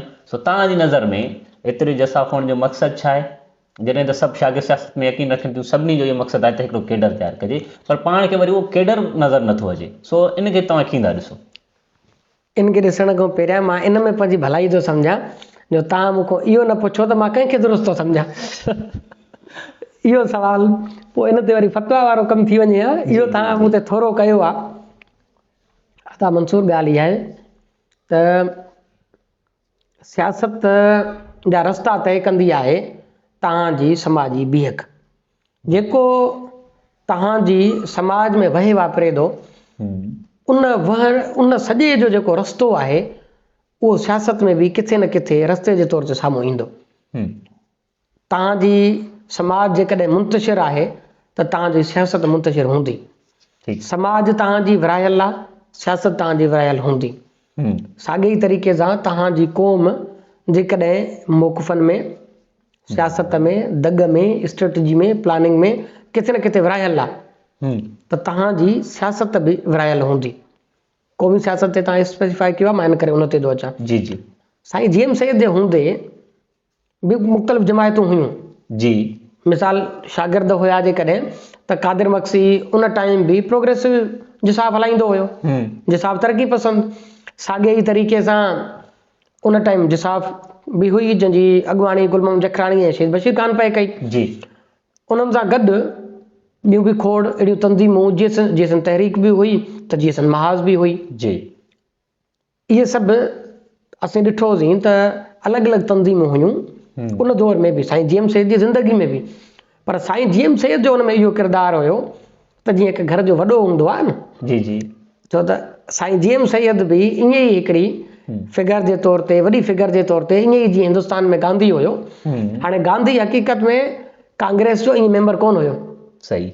साईं जीएम सैयद बि न को जिसाफ़ जो ठाहींदड़ न मेंबर हुयो। साॻे ई नई साईं जीएम सैयद को जीएसएन महाज़ जो चेयरमैन हुयो या को जीएसएन तहरीक जो चेयरमैन हुयो। पर छा हुयो, घर जे वॾे जे तौर ते, हिकिड़ो नज़रियादान जे तौर ते, हिकिड़ो फ़िक्री रहबर जे तौर ते सभु जेके माण्हू हुया उन जी छांव में हलिया पए। त डिवीज़न उहा उते हुई उन टाइम बि। हाणे अॻिते जो सुवाल आहे त हीअ जेका अञा डिवीज़न वधी आहे, उनजो हिकिड़ो सबबु इहो आहे त जेको समाज असांजो मुंतशिर आहे, जेका सियासत असांजी मुंतशिर आहे, उन असांजे शागिर्द सियासत खे, ख़ासि तौर ते जिसाफ़ जी सियासत खे बि डिवाइड कयो आहे पाण में। उहे माण्हू जेके उन टाइम सिर्फ़ु हिकु ई जिसाफ़ में अॻुवान हुया, पाण में हिकु ई तंज़ीम में हुननि गॾु कमु पए कयो, उहे माण्हू अॼु जॾहिं 30 साल गुज़रण खां पोइ वधी विया, उहे वधी वर्ण थी विया, उहे सियासी फिगर थी विया ऐं किन पार्टी पॉलिसियुनि जे तहत या स्ट्रेटजी जे मामले ते, मौक़िफ़ जे मामले ते उन्हनि में हिकिड़ी डिवीज़न पैदा थी। उहे अलॻि अलॻि हुननि तंज़ीमूं ठाहियूं त उन्हनि पंहिंजूं तंज़ीमूं ठाहे, उन्हनि शागिर्द तंज़ीमूं बि ठाहियूं ऐं शागिर्द तंज़ीमुनि में लाज़मी ॻाल्हि आहे उहे क़ौमपरस्त सियासत कनि पिया, जीएसएन जी सियासत कनि पिया, त उन्हनि जिसाफ़ खे ई अॻिते ठाहियो ऐं जिसाफ़ बि अलॻि अलॻि नारनि सां, अलॻि अलॻि नारा साॻी, पर अलॻि अलॻि माण्हुनि जे अंडर वरी ॿीहर अचणु शुरू थी वई। इहा हिकिड़ी त डिवीज़न जो इहो असांखे रस्तो हिकिड़ो सम्झ में अचे थो त ईअं जिसाफ़ ठही आहे अलॻि अलॻि धड़नि में। ईअं वरी कुझु जिसाफ़ आहिनि जेके मदर विंग जी सियासत नथियूं कनि, उन्हनि जो इहो मौक़िफ़ वठण वक़्तु बाबा मदर विंग जी सियासत जेका आहे उहा स्टूडेंट पॉलिटिक्स खे करप्ट थी करे, इन जे करे असीं नथा कयूं। पर अॼु उहे बि इन मौक़िफ़ ते आहिनि त भाउ जेको केडर तयारु थींदो उहो सियासी तंज़ीमुनि में वेंदो। कहिड़ी सियासी तंज़ीमुनि में वेंदो उहो दोस्तनि जो पाण जवाबु ॾींदा। ठीकु। हाणे असां वटि थियो छा आहे, इन सॼी डिवीज़न में, इन सॼी भञडरा में नयूं जिसाफ़ ठहिणी आहे, ॾियणी आहे, सभु पाण खे तरक़ी पसंदि था चवनि, आहिनि बि सही। आरेसर साहब खां हिकिड़े दफ़े सुवाल थियो हुयो त सिंध में एतिरा जीएसएन जा दड़ा आहिनि, तव्हां इनखे कीअं था ॾिसो? सन में सुवाल थियो, उन जवाबु ॾिनो त मां ईंदो ॾिसां त जेकॾहिं सभिनीनि तोपुनि जो रुख दुश्मन जी तरफ़ आहे पोइ त भले अञा वधनि, ॾुख घड़ो आहे। पर जेकॾहिं उहे तोपूं दुश्मन खे छॾे उन्हनि जा मुंहं दोस्तनि जे तरफ़ आहिनि, पोइ उन्हनि जे कम ते, उन्हनि जी नियत ते ऐं उन्हनि जे रस्ते ते शक आहे। जिसाफ़ बि जेकॾहिं जेसि ताईं अञा ताईं को ईअं नाहे ॾिसण में आयो त जिसाब जा रुख हिक ॿिए जे तरफ़ हुजनि। अञा ताईं जेके बि जिसाब पाण में आहिनि, तव्हां ॾिठो हूंदो त कल्ह ई जिसाब एलायंस ठहियो आहे। जी मथे सतह ते बि ईअं ई जिसाब मर्कज़ जेको बि आहे उहो किथे न किथे पाण में गॾु वेहे थो, अंडरस्टैंडिंग आहे, पंजनि मामलनि ते गॾु वेही ॻाल्हायूं था। ऐं ईअं नाहे थियो त हिक ॿिए जी अपोज़िशन में कमु कयो हुजे। इहा हिकिड़ी शइ आहे। हा, इहा आहे जेका सभिनी जी सिंध में ख़्वाहिश आहे, तव्हां समेत गजल तौर ते हिकिड़ो प्लेटफॉर्म हुजे जिते सभिनी जी अॻुवाणी हुजे। मां सम्झां थो उहा तॾहिं वञी थींदी जॾहिं सभु जो सभु हिकिड़ो ई गजल तौर ते वरी ॿीहर वेहनि पाण में ऐं इहो ॾिसनि त शागिर्द सियासत खे ज़रूरत कहिड़ी आहे। तव्हां चओ था तंज़ीमूं इहे ठहिनि, मां त चवां थो अञा वधीक ठहण जे मरहलनि में आहिनि। जी मतां साल जे अंदरि तव्हांखे के हिकु ॿ ॿियूं तंज़ीमूं के अलॻि नारनि सां के अलॻि उनवाननि सां साम्हूं अचनि। पॉज़िटिव ॻाल्हि इहा आहे त तव्हांजो शागिर्द सियासत को अट्रैक्ट थिए थो, बीहे थो। नेगेटिव ॻाल्हि तॾहिं थींदी जॾहिं हुन में क्रिमिनलाइज़ेशन थिए। जी ऐं उहा क्रिमिनलाइज़ेशन हिन वक़्तु शागिर्द सियासत में नाहे। त पाण इहा कोशिशि कंदासीं त जिसाब जे अंदरि ख़ासि तौर ते उन क्रिमिनलाइज़ेशन खे रोकिजे, उन जहिड़ा कल्चर खे रोकिजे, बतेखोरी खे रोकिजे। ईअं ई पाण ॿियनि तंज़ीमुनि सां, SST सां, PRSF सां, PYA सां या उन समेत मुख़्तलिफ़ जेके शागिर्द तंज़ीमूं आहिनि बशमूल सिपाफ, उन्हनि खे इहा अहसासु ॾियारींदासीं त किथे बि जेको क्रिमिनलाइज़ेशन आहे स्टूडेंट पॉलिटिक्स जी, उहा शागिर्दनि जे हक़ में कोन्हे का। बाक़ी तंज़ीमुनि जो ठहणु मां सम्झां थो इहो वॾो मामिलो न आहे। वॾो मामिलो इहो आहे त उहे पंहिंजे मौक़िफ़ ते बीहंदियूं या नथियूं बीहनि। अच्छा, तव्हां जसाब जी ॻाल्हि कई, जसाब जे धड़नि ते तव्हां ॻाल्हि ॿोल कई। सो हिकिड़ो अहम सुवालु इहो बि आहे, सिंधी क़ौम जो सुवालु आहे। तव्हां भले उहो मुंहिंजो सुवालु सम्झो, पर सिंधी क़ौम जो इहो सुवालु आहे त जेका तव्हांजी जसाफ़ आहे, तव्हांजी तंज़ीम आहे जसाफ़ आरीसत, उन जा जेके कुझु मर्कज़ी अॻुवान आहिनि उहे पंहिंजा पसंदीदा जेके उन्हनि जा शागिर्द आहिनि या शागिर्दनि जा नुमाइंदा आहिनि, उहे तंज़ीमुनि में दाख़िल पिया कनि, इंस्टॉल पिया कनि ऐं पोइ उन्हनि खे उहा अॻुवाणी बि ॾियारनि पिया त जीअं जेको असांजो मौक़िफ़ आहे उहो हेठि तंज़ीमुनि में लाहे सघिजे। सो अॻ में तव्हां जीअं ॻाल्हि कई त कुझु अहिड़ियूं जसाफ़ आहिनि जिन वटि मदर पार्टियूं न आहिनि ऐं उहे इहो ई पिया चवनि त जेका मदर पार्टियूं आहिनि उहे जसाफ़ जे कम में रंडक में विझनि या वरी असरअंदाज़ थियनि थियूं। सो तव्हांजी तंज़ीम जसाफ़ ते बि इहो सुवालु आहे त उनजा दोस्त मथां इंस्ट्रक्शन वठी अचनि था, मेन स्ट्रीम जेका पॉलिटिक्स आहे या मास पार्टी आहे जेका तव्हांजी उतां, ऐं छा इन असर रसूख़ खे जेका जसाफ़ आहे उनमें तव्हांजा जेके दोस्त आहिनि उहे मथां इंस्ट्रक्शन वठी अचनि था, उन्हनि जो असर रसूख़ छा इहा शागिर्द सियासत में इहा ॻाल्हि दुरुस्त आहे या न आहे, मथां इंस्ट्रक्शन वठी ऐं उन लाइन ते हलणु इहो कीअं रहंदो?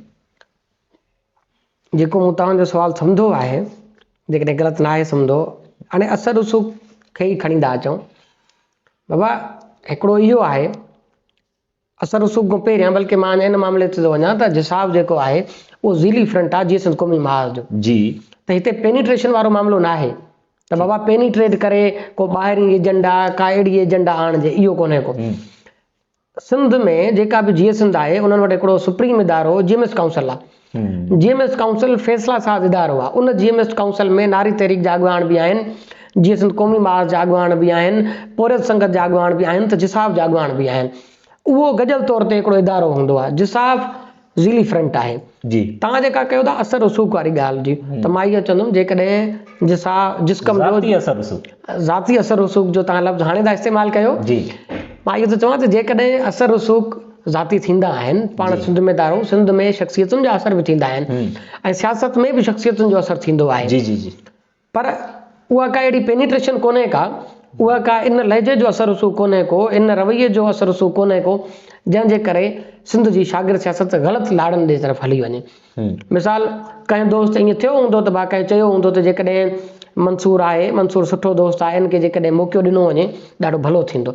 इहो कंहिं हद ताईं थींदो आहे ऐं ईअं न आहे त मंसूर अची वियो, वरी बि इलेक्शन थींदी, इलेक्शन में मंसूर खटे थो, हाराए थो, इहो मामिलो हूंदो आहे।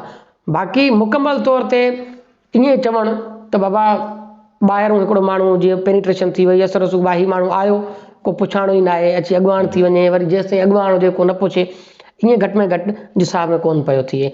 मां बि एतिरनि सालनि खां जिसाब में जेको हिकिड़ो सफ़र आहे असांजो, या जेका हाणे क़यादत आहे, उन सभिनि खे जेकॾहिं ॾिसिजे ईअं कोन पियो थिए। बाक़ी जॾहिं तव्हां हिकिड़े स्ट्रक्चर में गॾु आहियो, जिस्कम ऐं जिसाब अलॻि कोन्हनि के, नारी तहरीक ऐं जिसाब अलॻि कोन्हनि के, इहे सभु जो सभु हिकु मुकमल इदारे जा, हिकु तंज़ीम जा अलॻि अलॻि हिसा आहिनि। और हाणे लतीफ़ संगत बि जेकॾहिं फाल थिए पई मैंने कुझु ई वक़्त में थींदी, उहो बि उनजो हिसो ई हूंदो। जेका क़ौमी सियासत आहे, जेका जिसाब जो कमु ई जेको आहे उहो जिस कम जे लाइ केडर पैदा करणु आहे, मासिस में उन्हनि खे तव्हांजे शागिर्द खे मास पॉलिटिक्स में कन्वर्ट करणु आहे, त उनमें इहो सुवाल पेनिट्रेशन वारो न बीहंदो। सुवाल इहो बीहंदो त केतिरे क़दुरु जिसाब उहो काराइतो कमु करे थी सघे। इहो इन में ई आहे। ठीकु आहे। ॿी हिकिड़ी अहम ॻाल्हि, ताज़ो तव्हांजो ई अॻुवाण आहे साहिल फुलपुटो, तमामु पढ़ियो लिखियो नौजवान आहे, उहो बि असां वटि आयो इंडस डायलॉग में, उन सां मूं गुफ़्तगू कई शागिर्द सियासत ते। सो हाणे मां तव्हां वरी हिकिड़ी तंज़ीम जे नुमाइंदे जी हैसियत सां हिते आया आहियो। सो मां इहो तव्हां खां पुछणु चाहींदुमि, पाण अॻु में माज़ी में ॻाल्हायासीं जहिड़ा कल्चर ते, हींअर सिंध यूनिवर्सिटी जे अंदरि ताज़ा जहिड़ा थिया, उहा साॻी कशीदगी सिपाफ ऐं जसाफ जे विच में, उहा 70-80 जे ॾहाके में जेका थींदी उन पैमाने जी, पर उन खां बि ख़तरनाक। जॾहिं असां वीडियोज़ ॾिठा त असांखे ईअं पियो नज़र आयो त सूडान जी घर उघेड़ पई हले, ॿ फ़ौजी ग्रुप हिक ॿिए ते हमला पिया कनि। सो तव्हां चयो त हिन वक़्तु जसाफ जे अंदरि क़ौमी तहरीक जे अंदरि क्रिमिनलाइज़ेशन न आहे, पर असांखे डंडा ऐं ॿिया जेके ख़तरनाक औज़ार आहिनि उहे हॉस्टल जे अंदरि नज़र अचनि था। सो इन जेका क्रिमिनलाइज़ेशन आहे या जहिड़ा कल्चर आहे, इन खे रोकण में जसाफ कहिड़ा उपाउ वरिता आहिनि, या मुस्तक़बिल में तव्हां इन्हनि खे मुकमल तौर ते रोकण लाइ ऐं हिकिड़ी सियासी रवादारी पैदा करण लाइ कहिड़ा उपाउ वठंदो? मंसूर साईं, उपाउ वठण वारो जवाबु ॾियण खां पहिरियां मां शॉर्ट ॻाल्हि जेका आहे इन ते रखंदुसि त उनजो सबबु छा आहे। ठीकु, ॾिसो, जेको तव्हां वटि शागिर्द अचे थो, मूं पहिरियां बि ॻाल्हि कई त उहो एॾो पॉलिटिकली मैच्योर कोन्हे को। जेके बि जहिड़ा तंज़ीमुनि जे नाले ते था थियनि उहे सियासी जहिड़ा आहिनि ई कोन, उहे ज़ाती जहिड़ा आहिनि। ज़ाती जहिड़नि खे असां वटि सियासी रंग ॾियण जो हिकिड़ो अंदाज़ पैदा थियो आहे। मिसाल, हिकिड़ो शागिर्द को गानो थो पियो चयो ऐं ॿियो शागिर्द चवे साईं निंड थी फिटे, जेको जहिड़ो ताज़ो थियो उनजो मक़सदु बि इहो हुयो, कंहिं नारा पिया आहियां, कंहिं अंदरूं वेही चयो त नारा छो थो वञे, असां निंड पिया आहियूं, ऐं उन तो जहिड़ो चिरियो थी वियो। उन जहिड़े खे इहो रंग ॾिनो वियो त इहो ॿिनि तंज़ीमुनि जो जहिड़ो आहे। हक़ीक़त इहा आहे त इहो को तंज़ीम जहिड़ो कोन्हे को, इहो ज़ाती जहिड़ो आहे। पर असां वटि इहा रवायत थी वई आहे त हिकिड़े ज़ाती जहिड़े खे सियासी रंग ॾिनो वञे। ॿी ॻाल्हि इहा मां चवंदुसि त उपावनि जी जेका तव्हां सवाल रखियो आहे, उन उपाव ते असां इन ते बिल्कुलु यकीन था रखूं त सियासत जी ज़ीरो क्रिमिनलाइज़ेशन सियासत में हुजणु घुरिजे। क्रिमिनलाइज़ेशन फैक्टर हुजे ई न। उन जे लाइ उपाव इहे वरिता विया आहिनि। मिसाल, जेके ॿ जहिड़ा थिया, उन्हनि ॿिन्ही जहिड़नि खे रोकराइण में बि न सिर्फ़ु उन्हनि खे रोकरायो, वेही करे डायलॉग कयो वियो। उनमें सिपाह जे दोस्तनि सां बि असीं गॾु वेठासीं, जिसाब जा बि मुख़्तलिफ़ ग्रुप गॾु वेठा, ऐं इहा ॻाल्हि थी त बाबा इहे जहिड़ा न थियनि, ऐं गॾियल तौर ते पाण उनखे साल कयोसीं।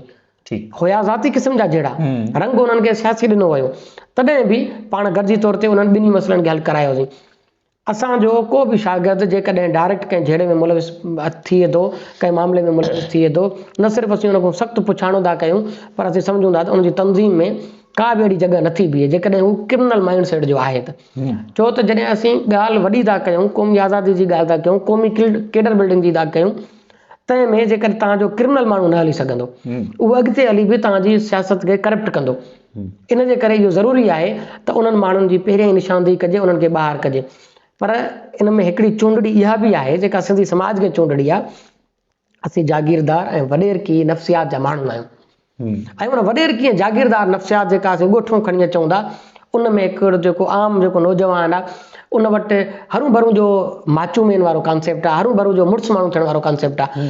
उहो जॾहिं उहो तंज़ीमुनि में थो अचे त तंज़ीमुनि जो हिकिड़ो कमु इहो आहे त उनजी तरबियत कनि, पर एतिरो थोरो टाइम आहे जेको 6 महीननि में, 2 महीने में, 1.5 महीने में तव्हां केतिरी तरबियत कंदव? सही, त उहा उनजी तरबियत जी खोट बीहे थी। पर सिंधी समाज वारो बि इहो असरु आहे जेको उनखे जहिड़ा कल्चर जी तरफ़ वठी थो वञे। हू ॻोठ में वॾेरो थियण जे चकर में, कंहिंखे चंबाइण जे चकर में, जहिड़े करण जे चकर में उहा हिते बि अचे थी। पर वरी बि इहो ॿार सियासत ते ई आहे त सियासी धुरियूं ई जेके आहिनि इहो तय कंदियूं त इहे जहिड़ा न थियनि। उहे तॾहिं थींदा जॾहिं सभु शागिर्द सियासी जमायतूं गॾु बीहनि ऐं उहे इन शइ खे रोकनि। अॼु असां इन शइ ते अमल कयूं पिया।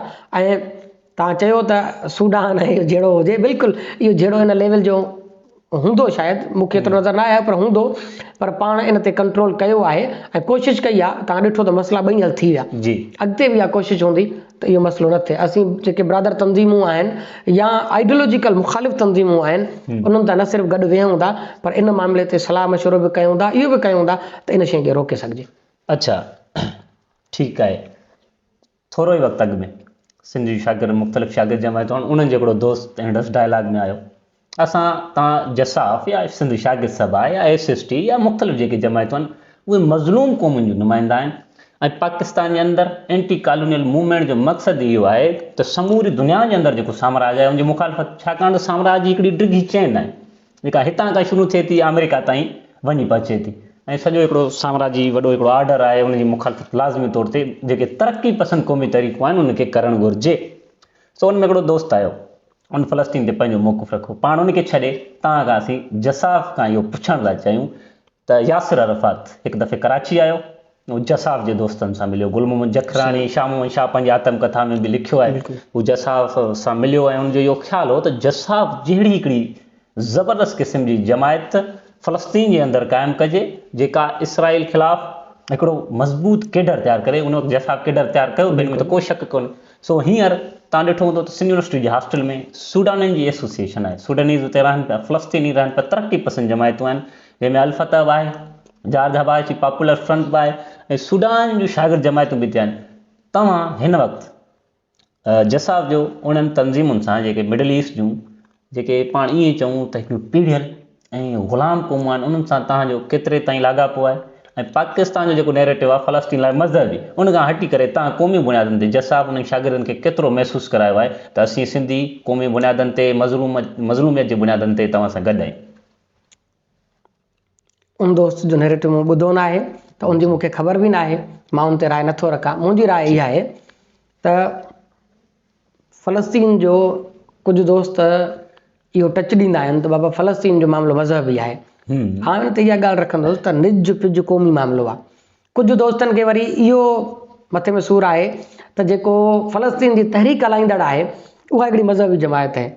इन ते मुंहिंजी इहा राय आहे त बाबा तव्हां इहो सिलेक्टिव जेको प्रोग्रेसिव थियण वारो मामिलो आहे इहो केरु तय कंदो त मज़हबी तहरीक जेका आहे उहा का इनकलाबी तहरीक नथी हलाए सघे। मिडल ईस्ट जो खितो ई मज़हबी क़िस्म जो आहे। 5 वॾा मज़हब जेके आहिनि जिन में तव्हांजो ईसाईयत, यहूदियत, ज़रतिश मज़हब, इस्लाम, उहे मिडल ईस्ट में पैदा थिया आहिनि। उन्हनि जी सकाफ़ती तौर ते हिकिड़ी मज़हबी ओसर थी आहे त उहो पंहिंजी सकाफ़त में बि या पंहिंजी सियासत में बि मज़हबी अंसर ॾेखारींदा। बाक़ी इहा ॻाल्हि करणु त मज़हबी जमात उनखे सपोर्ट न कंदो, जिसाफ़ जीअं क़ौमी महाज़ या जीअं सम्झासीं सभु ॾाढा इन ॻाल्हि ते आहियूं। असां माज़ी में बि सपोर्ट कयो आहे त बाबा को बि मज़लूमनि जी तहरीक हलाए थो, क़ौमुनि जी तहरीक हलाए थो, असीं उन्हनि खे सपोर्ट कंदासीं। को ज़मानो हुयो जॾहिं न सिर्फ़ु असीं उन्हनि जा मज़मून तर्जुमो करे पैगाम रिसाले इन्हनि में ॾींदा हुआसीं, पर यासिर अरफ़ात जो मिसाल बि मां हिते ई ॾियण वारो हो त उते बि असांजा जेके अॻवान दोस्त हुया उन टाइम उहा क़यादत उन्हनि सां मिली ऐं यकीन ॾियारायो त भाउ असीं हर महाज़ ते फ़लस्तीन जे आज़ादी पसंदि शागिर्दनि सां गॾु आहियूं। इहो ताज़ो ई 2 ॾींहं पहिरियां जो मिसाल ॾियां त जॾहिं 29 तारीख़ ते सिंध यूनिवर्सिटी में असांजो जलसो पए थियो, उन जलसे में जिते मुख़्तलिफ़ सिंध जे शागिर्द जमायतूं मौजूदु हुयूं त उते बलोच क़ौम परस्त शागिर्द अॻवान मुरीद बलोच बि मौजूदु हुयो जी। त असीं फ़लस्तीन जा शागिर्द हुजनि, सूडान जा शागिर्द हुजनि, जिते बि क़ौमी तहरीक हले पई ऐं वॾी ॻाल्हि इहा उहा साम्राज मुखालिफ़ जेका क़ौमी तहरीक आहे असीं उन सां गॾु बीहंदासीं।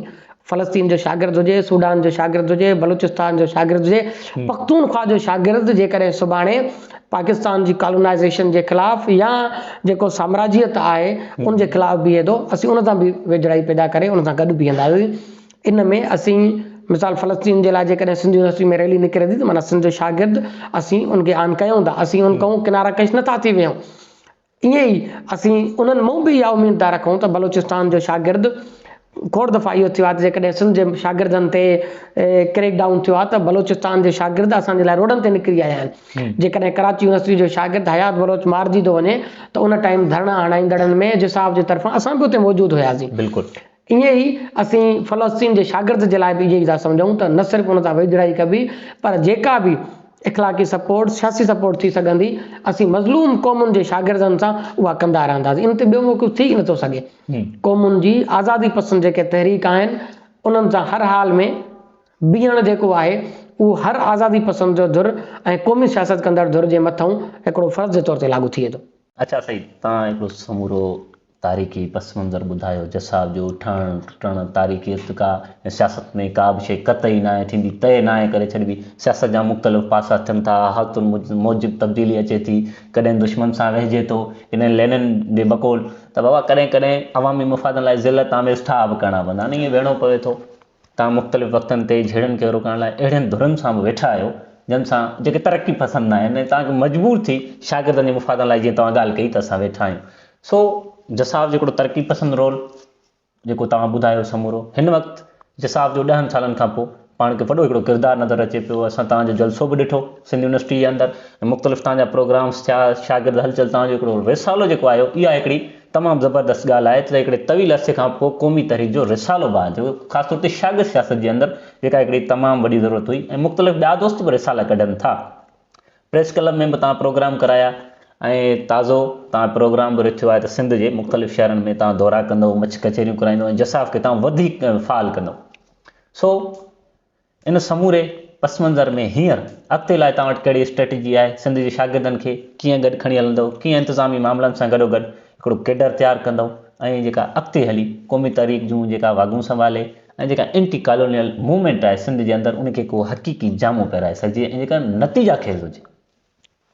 मंसूर साईं, जसाव जो बतौर तंज़ीम ऐं जसाव जी क़यादत जेका आहे बतौर अॻुवाण, हिन वक़्तु हुननि वटि ॿ वॾा जेके आहिनि उहे मक़सद आहिनि। हिकिड़ो मक़सदु हुननि वटि आहे तंज़ीम साज़ी जो। ठीकु, उहो तव्हां दोस्तनि जेके एनालिस्ट दोस्त आहियो, जेके शयुनि खे ॾिसो था, उन्हनि जी ते निगाह रखो था वेझे सां, उहो तव्हां ॾिठो हूंदो त ही 4-5 साल जे अंदरि जसाव जेका आहे उहो पंहिंजूं सभु एनर्जीज़ जेके आहिनि उहे तंज़ीम साज़ी ते ॾिनियूं आहिनि। हिन वक़्तु बि जसाव जी क़यादत इन ई मामले में आहे। हिकु तरफ़ त वधि खां वधि इदारा जेके आहिनि उन्हनि खे मज़बूत कजे, तंज़ीम साज़ी कजे। ॿियो वॾो मक़सदु इहो आहे त फ़िक्री तौर ते ऐं सियासी तौर ते जेको आहे हिकिड़ी केडर बिल्ड कजे। उहे शागिर्द जेके जसाव में शामिल था थियनि उन्हनि खे रुगो रोमांस ते महदूद न रखिजे, उन्हनि शागिर्दनि खे फ़िक्री तौर सियासी तौर एतिरो मज़बूत कजे जो क़ौमी खे सम्झी सुभाणे क़ौमी तहरीक जी अॻुवाणी वञी कनि। जसाव इन मक़सद जे तहत ई पंहिंजो सॼो हिकिड़ो प्लान ठाहियो आहे त असांखे हिकिड़ी त तंज़ीम साज़ी करणी आहे, केडर बिल्डिंग करणी आहे, ऐं ॿियो इहो त वधि खां वधि जेके शागिर्द आहिनि उनखे क़ौमी तहरीक जे वेझो करे उनखे क़ौमी तहरीक जे केडर में ट्रांसलेट करणो आहे। इहो जसाव स्ट्रेटजी जे तौर ते ईअं कमु करे पई।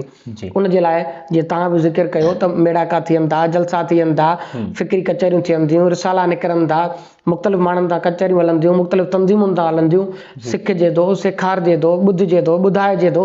इहो सॼो जेको आहे असांजी प्लानिंग ऐं स्ट्रेटजी जो हिसो आहे। जी, अॻिते जी असांजी इहा बि हिकिड़ी प्लानिंग आहे त असीं जसाव बतौर तंज़ीम जेका आहे उहा सिंध में जिते जिते स्कूल या कॉलेज आहिनि पर उहे फ़ाल न आहिनि, हिकु त उन्हनि सभिनीनि खे ॿीहर फ़ाल कराइण जे लाइ कोशिशि कंदी।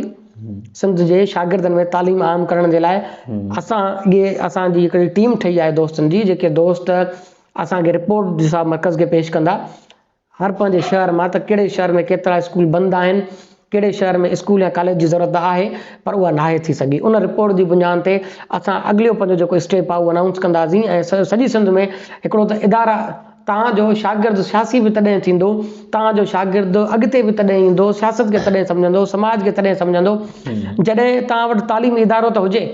तालीमी इदारनि जी फ़ाली जे लाइ बि उन्हनि खे फ़ाल करण जे लाइ बि जसाव जेको आहे हिकिड़ो करे पई। ताज़ो ई ॾिठो हूंदो त असीं 5 नवंबर ते हिकिड़ो सॼी सिंध में मेडिकल कॉलेज जी जेका खोट हुई उनजे ख़िलाफ़ एहतिजाज पे कयासीं, या उन खां पोइ सिंध जे मुख़्तलिफ़ शहरनि में लाइब्रेरीज़ न हुजण जे करे जेका तकलीफ़ थिए पई असीं उन्हनि जे लाइ बि अॻिते आयासीं। अॻिते बि असांजी इहा प्लानिंग आहे त लाइब्रेरीज़ जे लाइ, कॉलेजिस जे लाइ, स्कूल जे लाइ हिकिड़ो असांजो मक़सदु तंज़ीम साज़ी फ़िक्री तरबियत हूंदो। ॿियो असांजो जेको मक़सदु आहे उहो सिंध खे तालीमी इदारा ॾियण जे लाइ जस्तजू हूंदी त वधि में वधि सिंध में यूनिवर्सिटियूं क़ाइमु थियनि, लाइब्रेरीज़ क़ाइमु थियनि।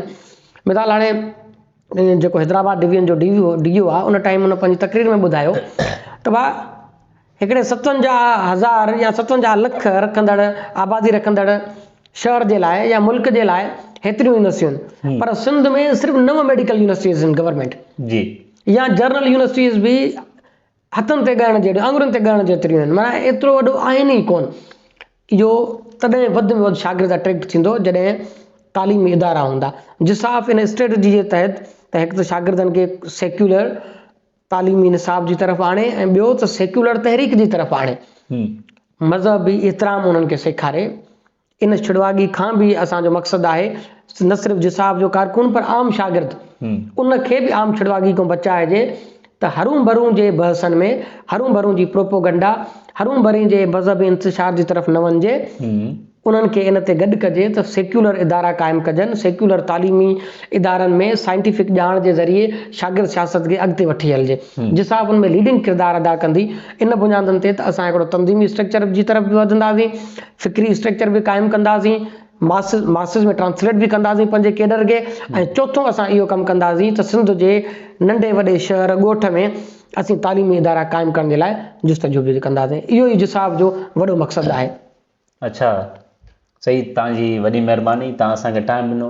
दोस्तो, तव्हां सईद जी गुफ़्तगू ॿुधी उन सब कॉन्टिनेंट जी जेका शागिर्द सियासत थी उनखां पोइ पाकिस्तान जो वजूद में अचणु कराची जो वफ़ाक़ जे हवाले थियणु मुख़्तलिफ़ मज़हबी जमायतूं मुस्लिम स्टूडेंट फेडरेशन ऐं ॿियूं जमायतूं ऐं पोइ मुख़्तलिफ़ जेके जमायतूं हुयूं नंढड़ियूं नंढड़ियूं हैदराबाद स्टूडेंट फेडरेशन या सिंध स्टूडेंट ऑर्गेनाइज़ेशन या कल्चरल मास या NSF उन्हनि जो जसाब में ज़म थियणु ऐं जसाब जी 50 सालनि जी हिकिड़ी डिघी तारीख़ ऐं पोइ जसाब जा मुख़्तलिफ़ धड़ा तरक़ी पसंदि सियासत ऐं उर्दू आबादी ऐं सिंधी आबादी जो पाण में वेझो थियणु ऐं मुस्तक़बिल जी जसाब जी हिकिड़ी स्ट्रेटजी त क़ौमी बुनियादनि ते शागिर्दनि खे गॾु करे ऐं हिकिड़ो क़ौम खे हिकिड़ो कैडर मुहैया कजे जेको मुस्तक़बिल में सियासत जूं वाॻूं संभाले ऐं हिकिड़ी नतीजा खेस सियासत थिए जेका गुज़िरियल 50 सालनि में न थी सघी आहे।